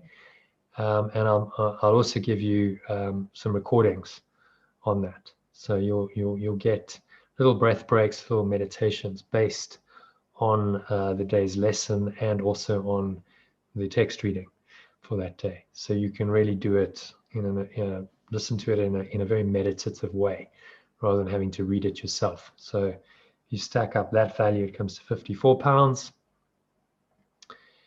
Then there's the breath work and mind training component. So you're going to get audio and video recordings to guide you through 7 powerful breath work techniques, plus 2 audio recorded breath breaks, generally less than 10 minutes each, some as short as 3 minutes, to guide you through practicing the mind training lesson for the day. So I've incorporated, it's very difficult to separate these, because when you practice with your breath that helps you to train your mind, and mind training enhances the breath work. So the two really work well together. And so I just incorporate them into what I call a breath break. This will help you to work through the first 35 lessons of the Course in Miracles workbook. This is what a lady called Nadia had to say about this. I sent out a breath break, and she actually got it while she was having a panic attack. And as she said, it stopped a panic attack, because if you start breathing this way, you simply can't feel stressed. And so it really will help you. You may not be prone to panic attacks, but I think we can all get anxious. We can get uptight in the day. Things start getting a little bit challenging, and this is just a way of bringing that all down and restoring your mind to a place of peace and calm, state of flow, if you like, where you can just handle whatever it is that you need to deal with in a much better way. So that's a value of £30.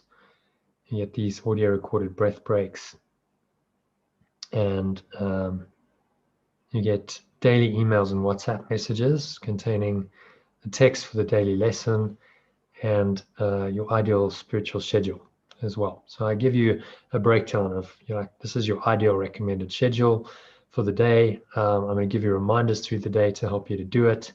And you do it to the best of your ability. You're probably never going to do the ideal exactly, but that's why it's an ideal. If you can do half of it, even a third of it, you'll be doing a lot more than you would have done otherwise. So the idea is to use these tools and make this program work for you in your daily life, integrate it into your daily life. So you stack up all that value, it comes to £85. Then we do group discussion sessions. So this is the part of the course that a lot of people really enjoy the most. It's live, interactive, online discussion sessions from Monday to Friday, and Sunday we do about 2 hours on Sunday, and then anything from 15 minutes to half an hour during these weekday sessions.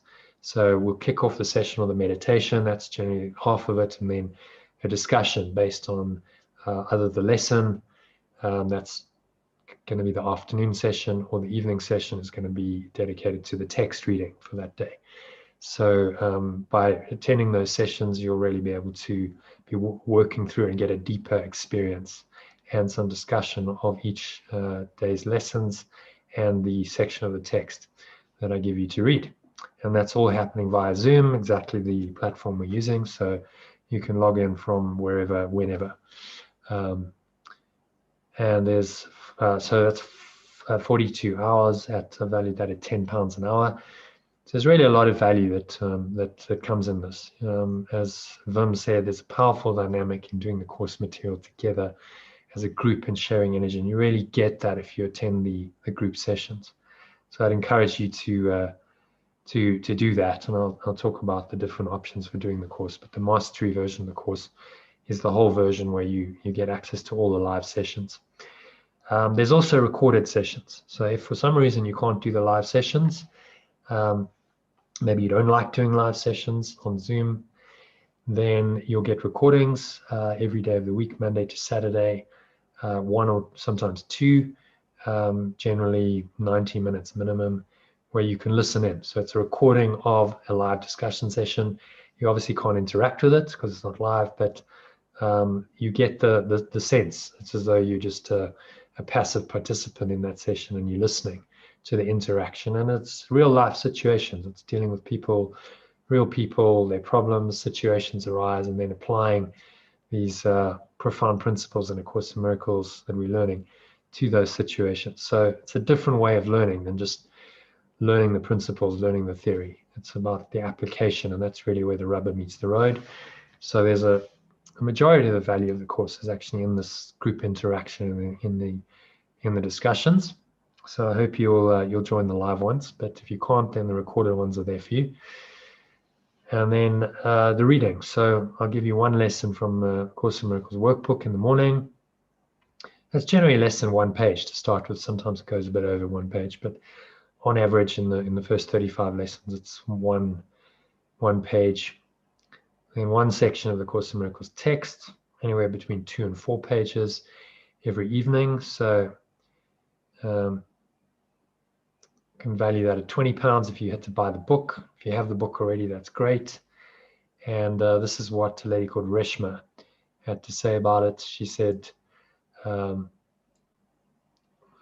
the text of A Course in Miracles just so amazing to read. It really speaks to me on a deep level and is answering my questions about life, the universe, and everything. So if you hopefully both familiar with the text, you'll know it's got these deeper levels of significance that come in. You get daily emails and WhatsApp messages that contain the text for the daily lesson, links to the audio and video recordings, and an ideal daily schedule, suggesting when to practice the lesson and do your reading. So it's all bundled in. You can see these elements all kind of support each other. That's £43, but I've already counted that, so I'm not going to double count it. So that's a £20 value, because you don't actually need to buy the course. It's all included in the WhatsApp messages and the emails that I send you. And this is number 6, which is fasting and abstinence. So found this quote quite interesting. The greatest enemy of hunger for God is not poison, but apple pie. It is not the banquet of the wicked that dulls our appetite for heaven, but endless nibbling at the table of the world. It is not the X-rated video, but the primetime dribble of triviality we drink in every night. Quite pertinent in today's day and age, given what's happening with COVID-19 and lockdowns and so on. If you're listening to a lot of what's going on in the news, then this is what you're doing, because it actually is all trivial, although it seems to be blown up to be very important and very serious and life-threatening. In spiritual terms, it's just the ego playing games, and we need to learn to let go of it. So this is what I'm going to recommend. There's going to be no one enforcing this on you, so you don't have to do this. But if you fast for one day, one 24-hour period of every week, you'll find that enhances your experience of doing this course, just not eating. Fasting, as I explained earlier, is just a way of actually living the letting go process. Say, okay, so I'm actually going to let go of something practically. Letting go of this food that I think I need. You actually don't need to eat as much as you do. You certainly don't need to eat for 24 hours. You'll be fine. And then intermittent fasting, which has actually been shown to be very good for your health and well-being. So between 12 and 16 hours a day. It's up to you or how far you want to take it. So, for instance, you have a meal at night. 12 hours is you don't eat until the next morning breakfast. That's not really that big a deal. 16 hours, you just extend that until lunchtime. And you'll find that it brings up stuff for you, and it gives you some more. It's another practice that triggers thoughts and emotions to come up that otherwise may not have. And that's the whole point of this. Just like Jesus went into the desert for 40 days, he fasted, and he was tempted by the devil. We're doing the same thing here. We're going on a 43-day journey, to be precise, but it's almost 40 days, where you're going to practice letting go of some of your habitual ways of thinking and of doing things. And this is just a way another way that you can do that. So if you don't eat, you'll probably save yourself quite a bit of money, depending on how much you eat. It might be up to £250. If you drink or you smoke, taking recreational drugs, that's all going to dampen the effect of this course. So I'd really advise you not to do any of that for the 43 days. And just treat it as like you're going into a little retreat, even though you're continuing on in your daily life. You're not physically going anywhere. You're doing this mentally. You're drawing a circle in the sand, and you're sitting it, and you're going, right, I'm going to sit here, and I'm going to allow this devil of the ego to come in, and it's going to test me. But that is exactly what I need in order to undo it, because it needs to reveal itself. Not watching TV and avoiding news is another way you can do it. As far as possible, it's virtually impossible to avoid all news, but you can not watch TV, you can not watch the news, don't read newspapers, cut off the news feeds on your computer and your devices, and just take a time out from all of it. And you'll find that really helps you to get the most value out of this process. So if you do the 16-hour fast, you'll probably save about 250 pounds in food.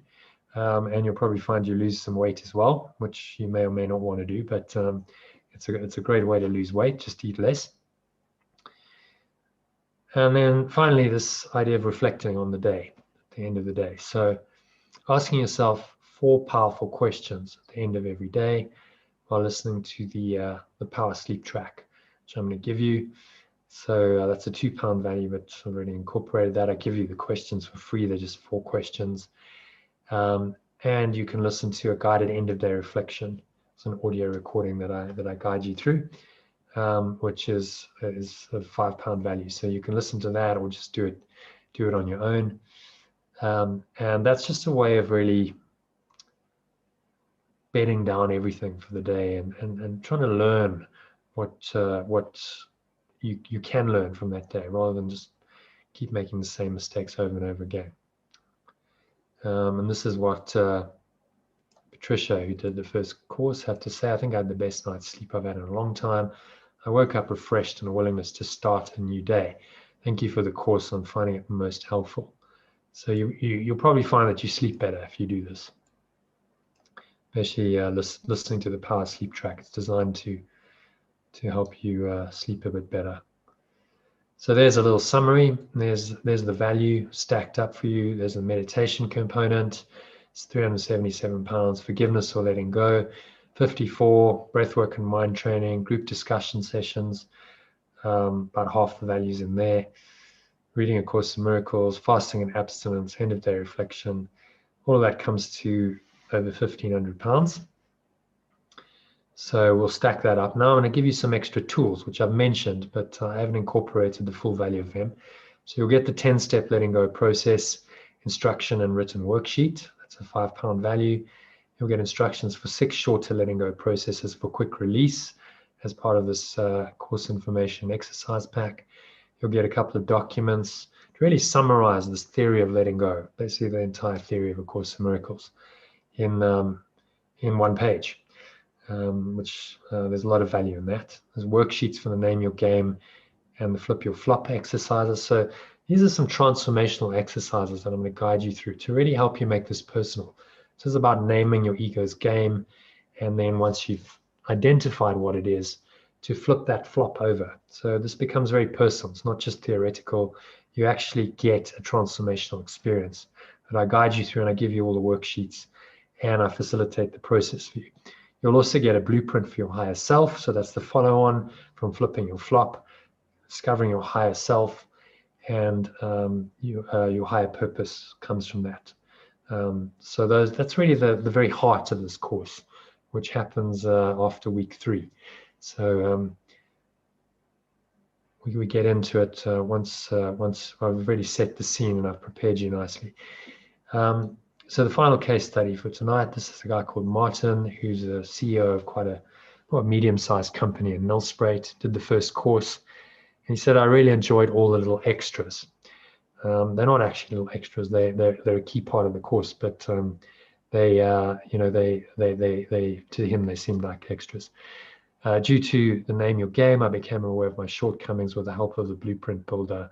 I was able to address them.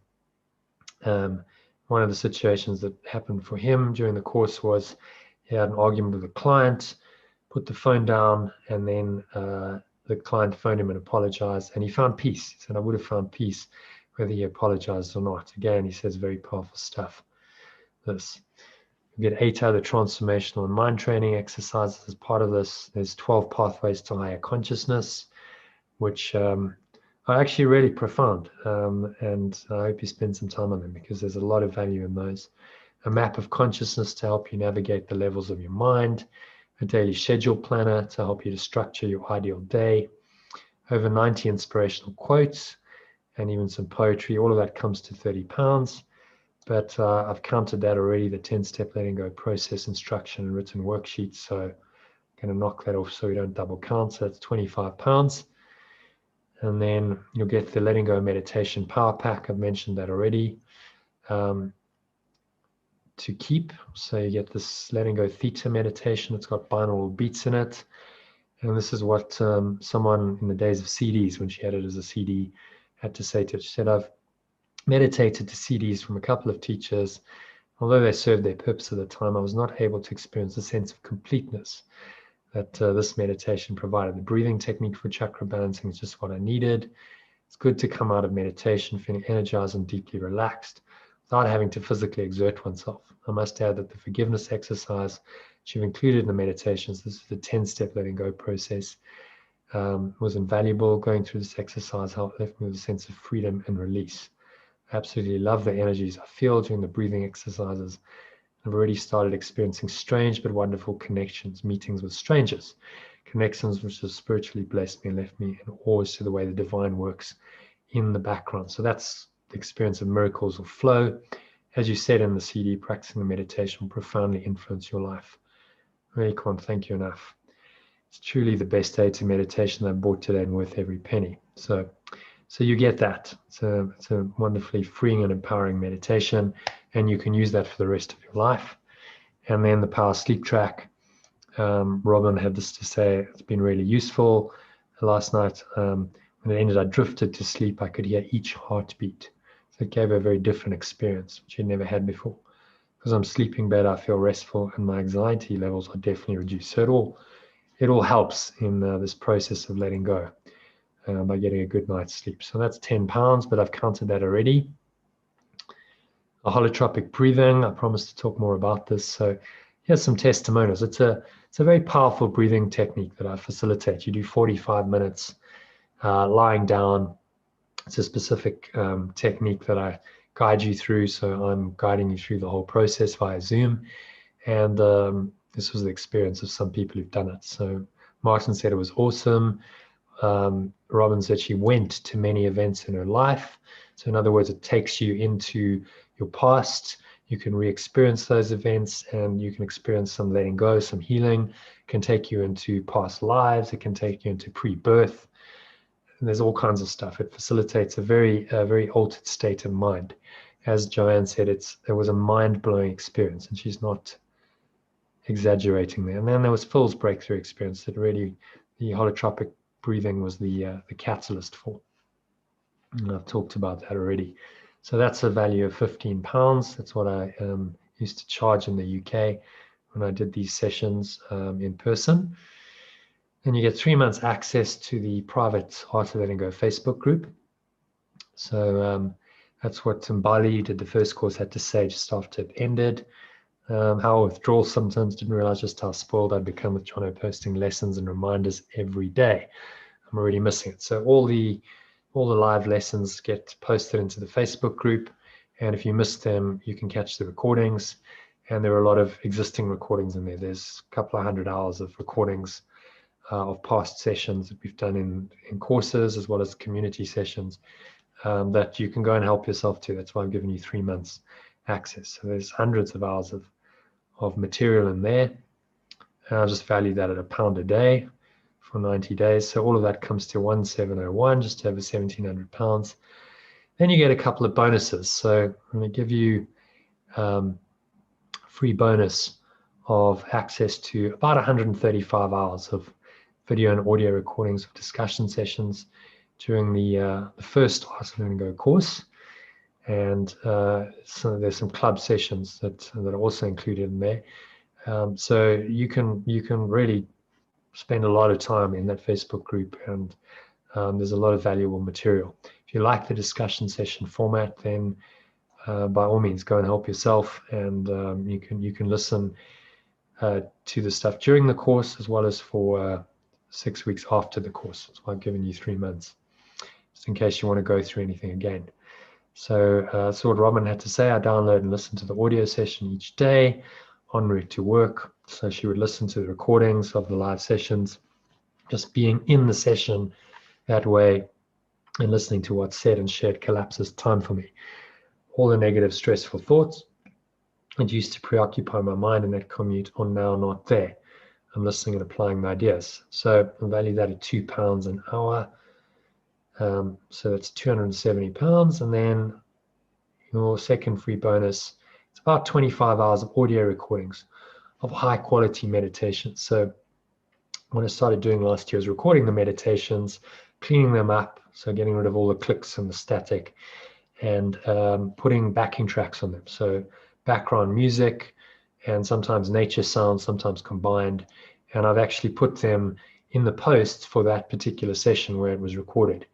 I've put the audio track recording, so you can just go to those links and you can download them, which gives you 25 hours of high quality meditations of access to if you want them. And this is what Mike, who did the first Start of Letting Go course, had to say about the meditation. I find your meditation practice intertwined with the course content really works well. So usually these meditations involve me guiding you through a lesson, and you just getting a different perspective on it. As he said, it often show me things I would not have picked up before. They give the space to view it differently. And I'll be guiding you through those live as well on Zoom if you'd like to join the live sessions. If you don't join the live sessions, you'll get them sent to you as recordings via WhatsApp, as well as have these archived recordings. So there's a lot of material here. You can really take a deep dive. You can use this material as much or as little as you want. So total value of all of that, just nearly fell off my chair when it came to this, was 2021. I was like, okay, it must be in flow. This happens to be the year we're in. So total value of the course, 2021, less than 90% discount. So I'll knock 90% of that off for you, plus a bank transfer or an early bird discount. So if you pay for this by bank transfer into my South African or UK account, then it saves some transaction fees. So give you a £5 discount for that, or an early bird discount if you act on this tonight. Really, the course is starting tomorrow. The prep for the course, the first email is going to go out tomorrow. So if you're keen, then now's the time to make a decision. But I'll give you that same discount if you make a decision before. It's early hours of tomorrow morning. Actually, I made it US time in case anyone from the US joined, which I was expecting but didn't happen. So early bird special, valid until midnight US time tonight, £197. So over 90% discount to value. So that's for the mastery version of the course. So you get access to everything, all the live sessions, all the recordings. If you want the whole kahuna, then that's your baby. Dates and times, just to give you some of the logistics. It's going to start on Sunday, the 24th of January, and it's going to finish on Sunday, the 7th of March. So it's 6 weeks and 1 day, 43 days to be precise, with a couple of days just leading in of preparation starting tomorrow.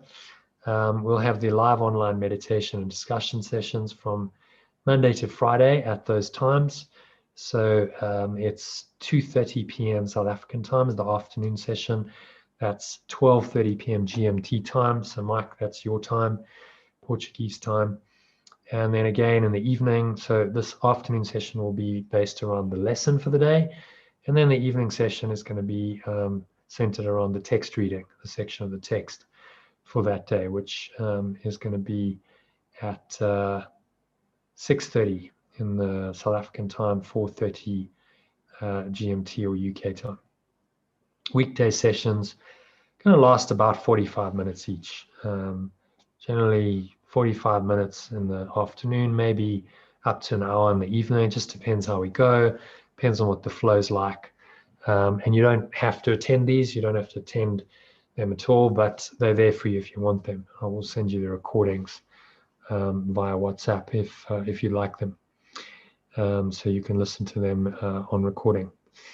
And then you'll get live online 2-hour meditation and discussion sessions on Sundays as well. So if you do the what I call the solo version of the course, you won't get all these live sessions, but everyone gets access to the 2-hour session on Sunday. It's one session at the same time in the afternoon, 12:30 GMT time, 2:30 SA time, for a couple of hours. We do a meditation to start with, and then this is where we'll do a lot of the coursework. We'll work through some of the exercises, etc. So I'd really advise that that you join those sessions. So in terms of the structure, This is what Mike had to say about it. The course structure is great. I really like doing the 2 calls a day. It's a different vibe in the 2 and different people. You gain a lot out of them. I think your teaching is very good. You clearly invest a lot of study. Thank you, Mike. Can discuss at length. So I just facilitate, really. I try to engage as much. It's not really me teaching as much as a discussion. And it's about keeping the flow going, finding an aspect to talk about. And who takes a very enlightening. And yeah, I said some nice things there. So I think your process is amazing and yielded great results for me.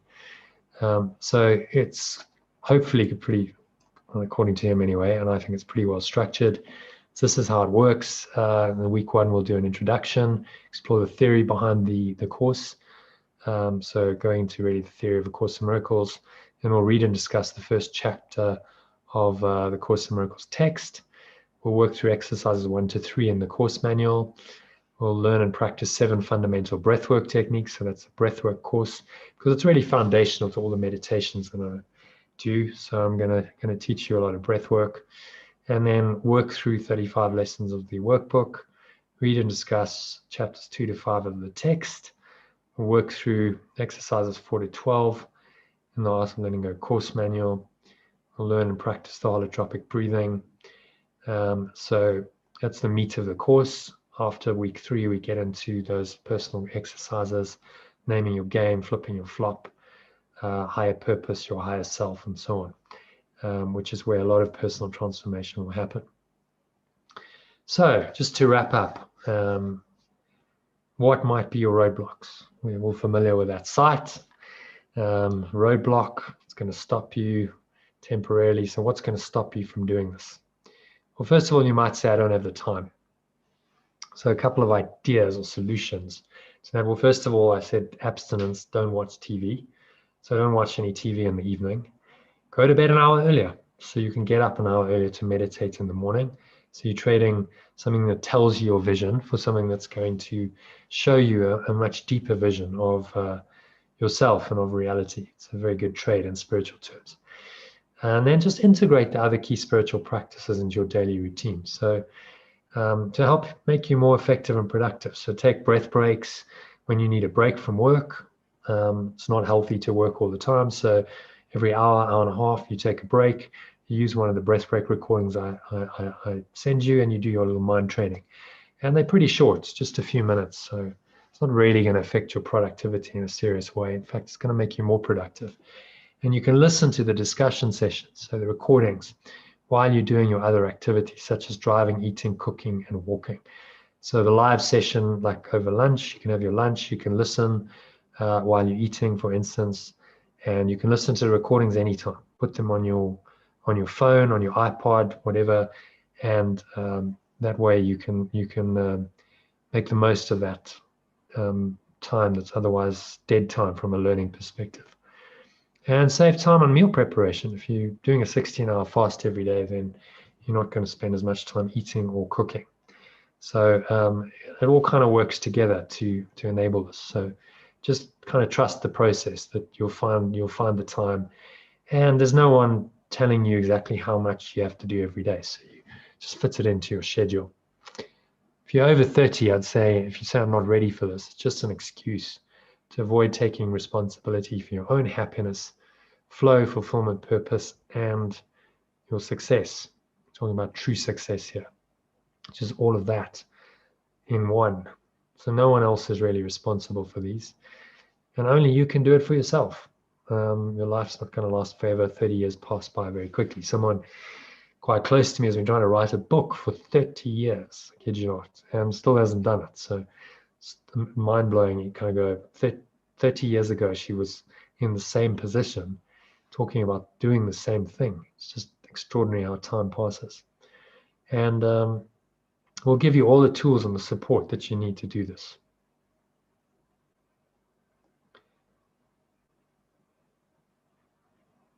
So you might say, I'm not ready for this. Well, as the course says itself, this is a Course in Miracles. It is a required course. So only the time that you take it is voluntary. We're all on this program. Free will does not mean that you can establish the curriculum. means only that you can elect what you want to take at a given time. In other words, the truth is true, and at some point we're all going to have to come to an understanding and acceptance of this truth, whether we like it or not. It's just up to us when we want to learn our lessons. And although Christian in statement, the Course deals with universal spiritual themes. It is but one version of the universal curriculum. So it's not specific to any religion. This is a universal spiritual path.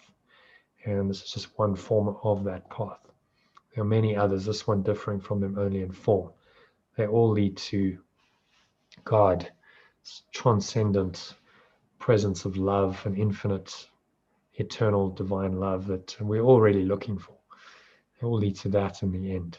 And that's really what's underlying the entire Art of Letting Go course.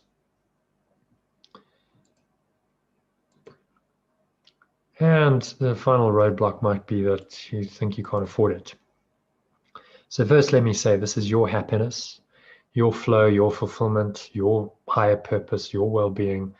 It's your life. And if you don't invest in yourself and your own life, you're really saying that you're not worth it, which is kind of the whole problem. That's what the course, the Art of Letting Go course and A Course in Miracles is designed to help you to overcome. So if you devalue yourself in that way, then you can't ever break free of that limiting belief. And the way to break free of it is to act. Action is the most powerful form of affirmation. So when you pay for the course, really what you're telling yourself, your higher self, is that you're worthy of all of it. And that's an essential part of the whole transformation process. And on a practical level, it also ensures that you value and pay attention to what you're learning. Too often, if we don't pay for something, we really don't value it. We take it for granted, and we don't spend the time on it. And if you don't spend the time doing these key spiritual practices, then you don't get the benefits. It's as simple as that. So a couple of more practical solutions. So that's spiritually what's going on with this. But you also get a free trial voucher, which you should have been emailed. And it entitles you to a 3-week free trial of this course, or a money-back guarantee anytime within the first 3 weeks. So if you decide to pay up front, get a money-back guarantee. If you don't pay up front, you get a 3-week free trial, 6 in one, half a dozen of another. If you decide you'd rather not continue with the course in the first 3 weeks and you've paid for it, you get a full refund. Only one person's ever done that, a lady called Reshma. I think I mentioned one of her quotes. And the reason she did that was because she actually wanted to study the course herself. She wanted to do it as a self-study and just read the text. She didn't want a facilitated guided process, which this is. If you don't want a facilitated guided process, then this isn't for you. Because it is facilitated and guided, and if you're not going to enjoy getting the facilitation, the guidance, the communications, and so on, then there's no point in doing it. But what I will say on that is that this will give you a deeper experience than you can have on your own. Reshma was just reading the text, and that was enough for her at the moment, but she wasn't doing the workbook.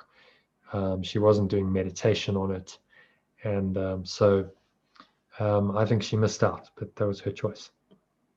If you'd rather not pay anything up front, as I said, you can do the first 3 weeks free.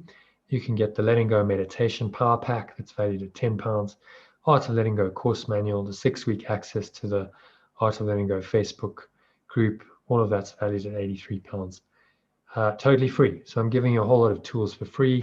If you choose not to continue with the process after 3 weeks, you get to keep them. So there's a lot of free value in there for you. But I'm trying to incentivize you to do this and give you no excuse not to do it. So you can also do the solo version of the course. If you can't afford £197, then you can do the solo version, which really includes everything in the mastery course except the live meditation and discussion sessions from Monday to Friday. So if you don't want to do those, then you'll still get the recordings, but you can still join the 2-hour live meditation and discussion sessions every Sunday at 7 sessions of approximately 14 hours, a couple of hours each. So you still get some live interactions just once a week instead of every day. If you want an immersion experience, I'd advise every day because it does definitely make a difference. I've seen that from running different versions of the course. The immersion versions seem to give people more benefit rather than just connecting them once a week. But that's up to you. So you get a bank transfer and early bird discount for that as well. It's only £97, which is for a course valued at over £1,400. So it's still a huge discount, 93% discount to value. So the total value of the standard course of the solo course is 1421. It's 93% discount, less the bank transfer early bird discount if you do it this evening, and it's £97. So so that's your kind of standard solo version of the course. Maybe that's enough for you. I hope you'll do the mastery version, which gives you access to the live sessions as well. You can also do this whole course free if you pay a £397 accountability deposit. There are a couple of conditions for that. You need to attend all 7 live Sunday meditation and discussion sessions. So that's 14 hours about. Attend a minimum of 20 additional live sessions during the week. Complete all 12 exercises in the course manual. Complete an online questionnaire after the course finishes. Do a 30-minute interview with me at the end of the course just to get your feedback, and also give me a 5-minute testimonial, which I'm able to use for marketing purposes at the end of the course. So a few conditions there, but if you fulfill all of those, which is not that hard, then get to do the entire course free. So I've given you a number of options. Really, this isn't about money though. Because I'm charging money, I've shown you value and talked about discounts and free trials and money back guarantees, and that's all part of it. But really, this is priceless. And so I'd just say, can you afford not to do this? Because it's your happiness, flow, higher purpose, well-being, and thriving in your life, true success. All of that amounts to what I call true success. And these are priceless. You can't really put a price tag to it. You can't say, oh, that's £97 value, or that's worth a couple of £1,000. It's it's a different dimension of reality. It's really priceless. And so I hope that you'll honor yourself and you'll value yourself enough to do this. At least give it a try. Do the 3-week free trial, and really dive into it, give it your all, and see how it goes. And after 3 weeks, you'll know whether the process is for you and you want to continue or not.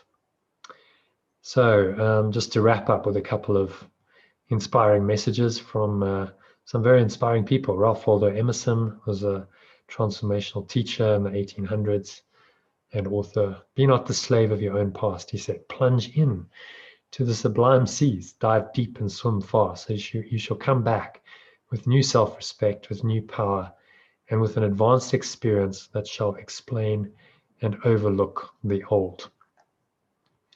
So take a deep dive. Just be willing to go out of your comfort zone a bit, dive into this, and give yourself the opportunity to have an advanced experience, something that shall explain and overlook your old. That's what transformation is really about. And I promised to share this quote earlier, so I'm going to end off with this. This is a quote from Marianne Williamson's book, A Return to Love, which was about A Course in Miracles, her reflections on A Course in Miracles. And it was famously quoted by Nelson Mandela in his first speech when he came out of prison after 27 years. And he said, our deepest fear is not that we are inadequate. Our deepest fear is that we are powerful beyond measure. It is our light, not our darkness, that most frightens us. We ask ourselves, who am I to be brilliant, gorgeous, talented, and fabulous? Actually, who are you not to be? You are a child of God. Your playing small doesn't serve the world. There is nothing enlightened about shrinking so that other people won't feel insecure around you. We are all meant to shine as children do. We were born to make manifest the glory of God that is within us. And it's not just in some of us, it's in everyone. And as we let our light shine, we unconsciously give other people permission to do the same. As we are liberated from our own fear, our presence automatically liberates others. And that actually was an inspirational quote that I sent out not so or a few days ago. So you should be receiving those by WhatsApp. You'll continue to receive them as long as you want them. You'll get that kind of inspiration on an ongoing basis, whether you choose to do the course or not. So I hope you will, but otherwise I'll keep in touch with you via these quotes. So just to summarize all these options, because there's a couple of options. You can do this as a couple as well. So if you do the solo course, it's £97. In Rand terms, that's 1,970 Rand. Your total value is over £1,400, which is nearly 30,000 Rand, and that's over 93% discount to value. You can do this with a partner. So there's a couple discount if you do that. So that's 3,500 Rand or £175 for an even bigger discount to value, about 60,000 Rand of value there. The mastery course, which is the full version of the course, all the sessions, all the live sessions, is 197 or 375 if you do it as a couple, and that's 3,970 for the single version individual, or as a couple 7,750. And then there's an immersion course. If you really want to take a deep dive into this, you can do 7 hours of one-to-one sessions with me. So that's just you and me, or you and two of you. If you're doing this as a couple, I do a session with the two of you. That is an extra couple of £100. So you can choose to do that or not.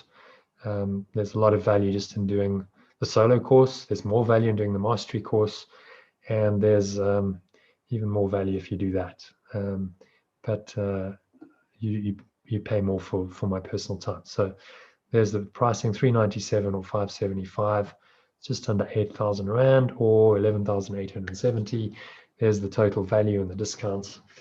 And as I said, the early bird special offers expire at midnight US Central Time. So that gives you pretty much the whole night tonight to take advantage of the extra £5 discount if you want to pay for this on a card. If you do it as a bank transfer, BT stands for bank transfer, not British Telecom, then that's included, because there's a transaction fee that I would pay otherwise. So I'm passing that on to you. There it is in dollars. I'm not sure that's that relevant for you. So I hope you choose to take the journey. Journey of 1,000 miles begins with a single step, as Lao Tzu, the Chinese sage who wrote the Tao Te Ching, said. So I hope you'll choose to take the first step on this. Just go to that website, joinaolg.club. I'll put it in the chat box. After this, I'll send it to you on WhatsApp as well. And you can pay tonight, make a £5 saving on the standard course. In fact, either of the courses by paying tonight. And we take MasterCard, Visa, Discover, or American Express. You can also pay directly into our UK or South African bank account. It's a £5 saving. And you can just message me to let me know you'd like to do the 3-week free trial of the course, or if you want to pay the $397 deposit and do the course free, or if you want to include 7 individual sessions. Any of those, just send me a message. Email or WhatsApp is fine. Which brings me to the end. See, someone just left, Mike, but I'll chat to him later. So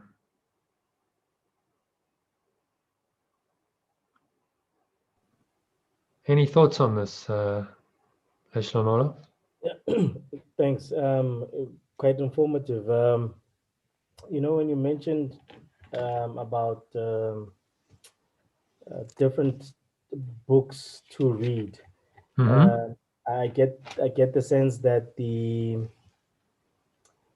training or sessions will be central around the Course in Miracle itself. But Yes. is there any other perhaps book or text that we're going to be referring to? Yes, I will refer to some other books in the process, because I draw on some other material, other teachers. There's people like David Hawkins. I don't know if you're familiar with him. Power versus Force. There's Ken Kai's, who did the 12 12 Pathways to Higher Consciousness. Yes. I refer to some supporting books around about Course in Miracles, like Gary Renard's The Disappearance of the Universe.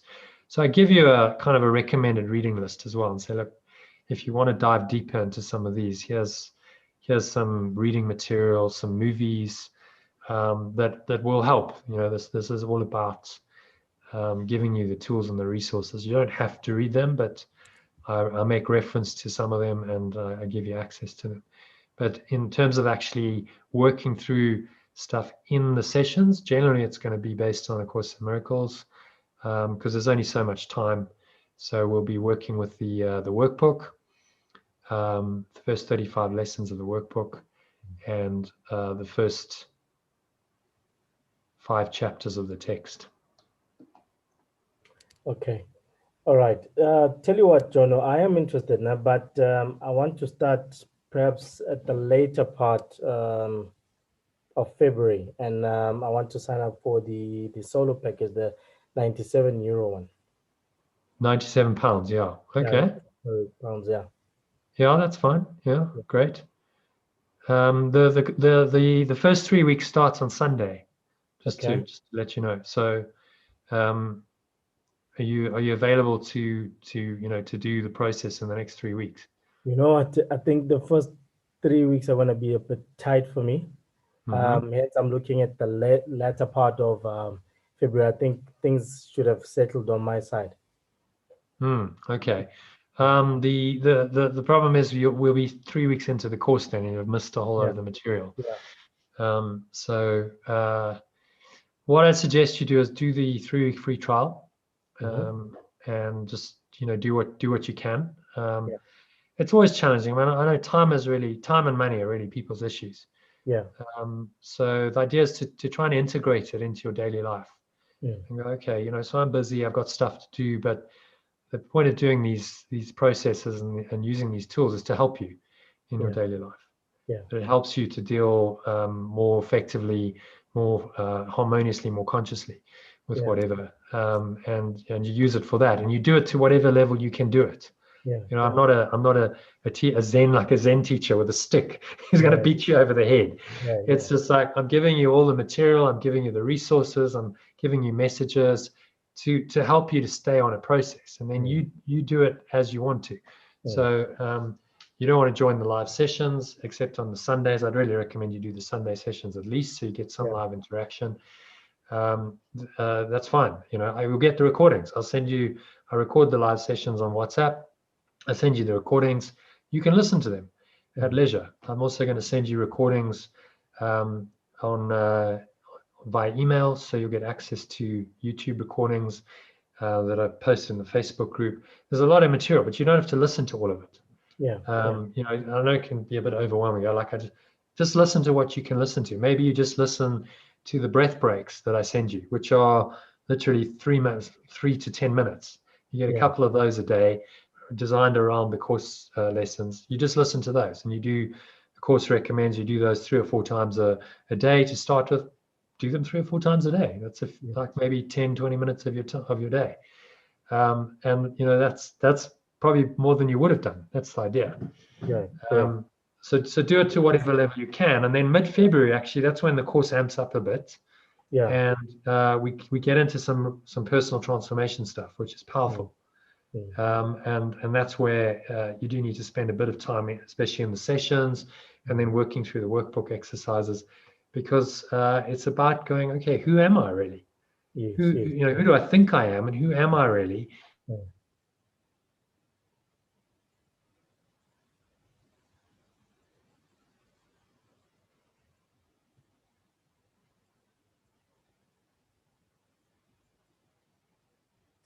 Did you get cut off? Jonathan?